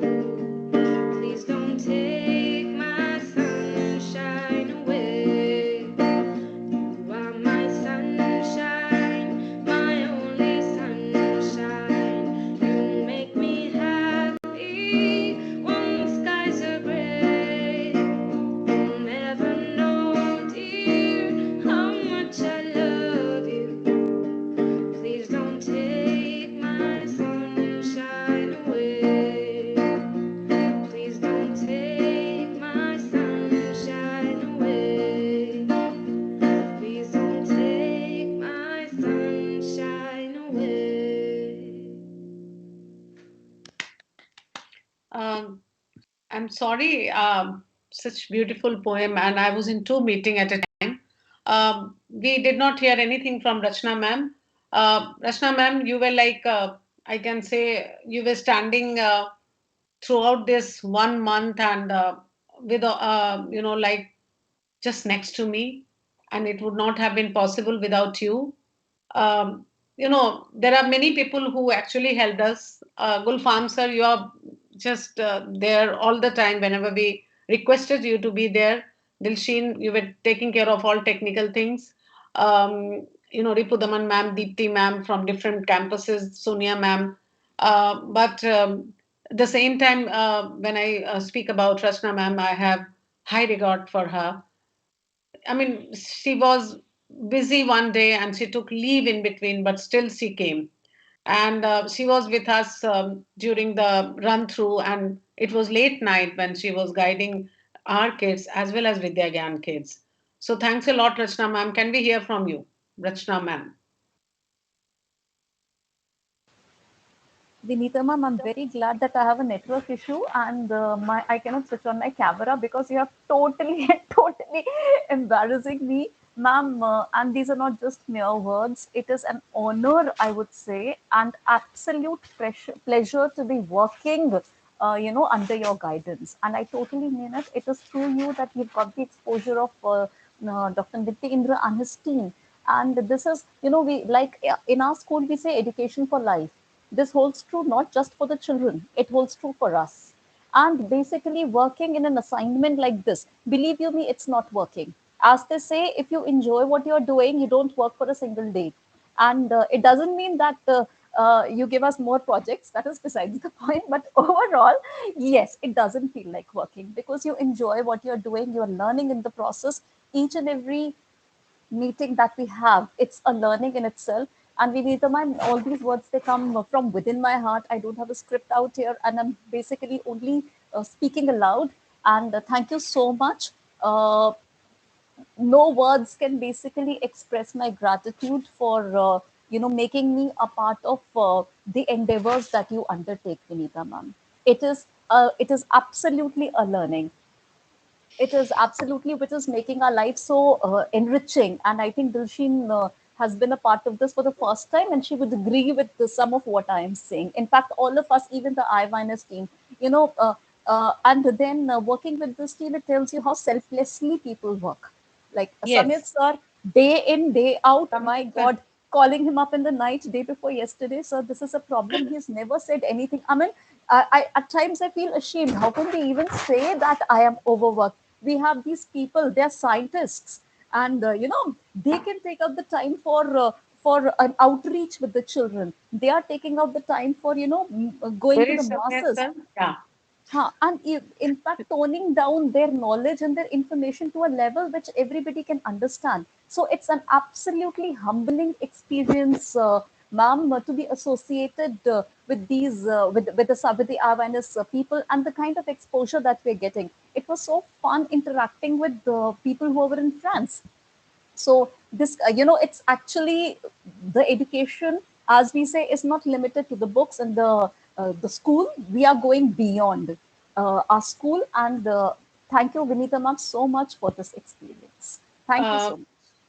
Rachna, Samyak is our Superman. As I told you that after session 1, he had to attend marriage in Pune. So I don't know, till 2 o'clock he was here, and he went from Bombay to Pune, and he came back in night because early morning he has to be here.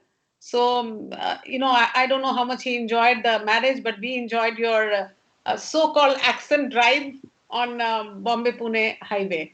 Thank you always. Can we forget Nitendra sir, ma'am? Can we forget Nitendra sir and ma'am? And somebody, I guess he is now, as his partner, he's got somebody probably who's as passionate. Otherwise, Dr. a day. Srishti. Dr. Srishti. Yes, Nitendra sir, Dr. if you're Srishti. hearing this, she's as eloquent a speaker as you are. So I guess we will be seeing more of her and being a part of this despite the kind of schedule we are on. Hats off to you. Next time when I say I have a lot of work, I'm going to remember what you have been doing. And I guess then I'll realize I'm not doing much. Thank you, sir. Thank you. So, Samir sir, would you like to share your experience? We want to listen. You never speak. And okay, officially, children, we are closing. A big thank you to Avni and all the comparer, Vidya Gyan kids, Hippie Pure, all the students from SNS, Angat, Kabir, Naman, Priyansi, Mansi. I'm sorry if I'm forgetting some name. Anvesha from Faridabad campus, and all the students who took session with us. A big hippie parade. Rachna ma'am, we are going to release certificates of participation to them. There should be duly signed by Dr. Nitendra and Shashi ma'am and me. And all the students who worked, it will go in their student portfolio also. Even poster making, even those who were working with Dilsheen ma'am, with you ma'am, for comparing. So please we should not miss one single name. That's why we have spread the spreadsheet. So can we switch off the video so that I can talk to Samyak for some time? And thank you very much, audience. Officially, the session is closed. We will come back again next year with many more projects and many more things which we will do together with IYNS. Thank you. ma'am. Thank you, Bacha. And Avni and Anya, the great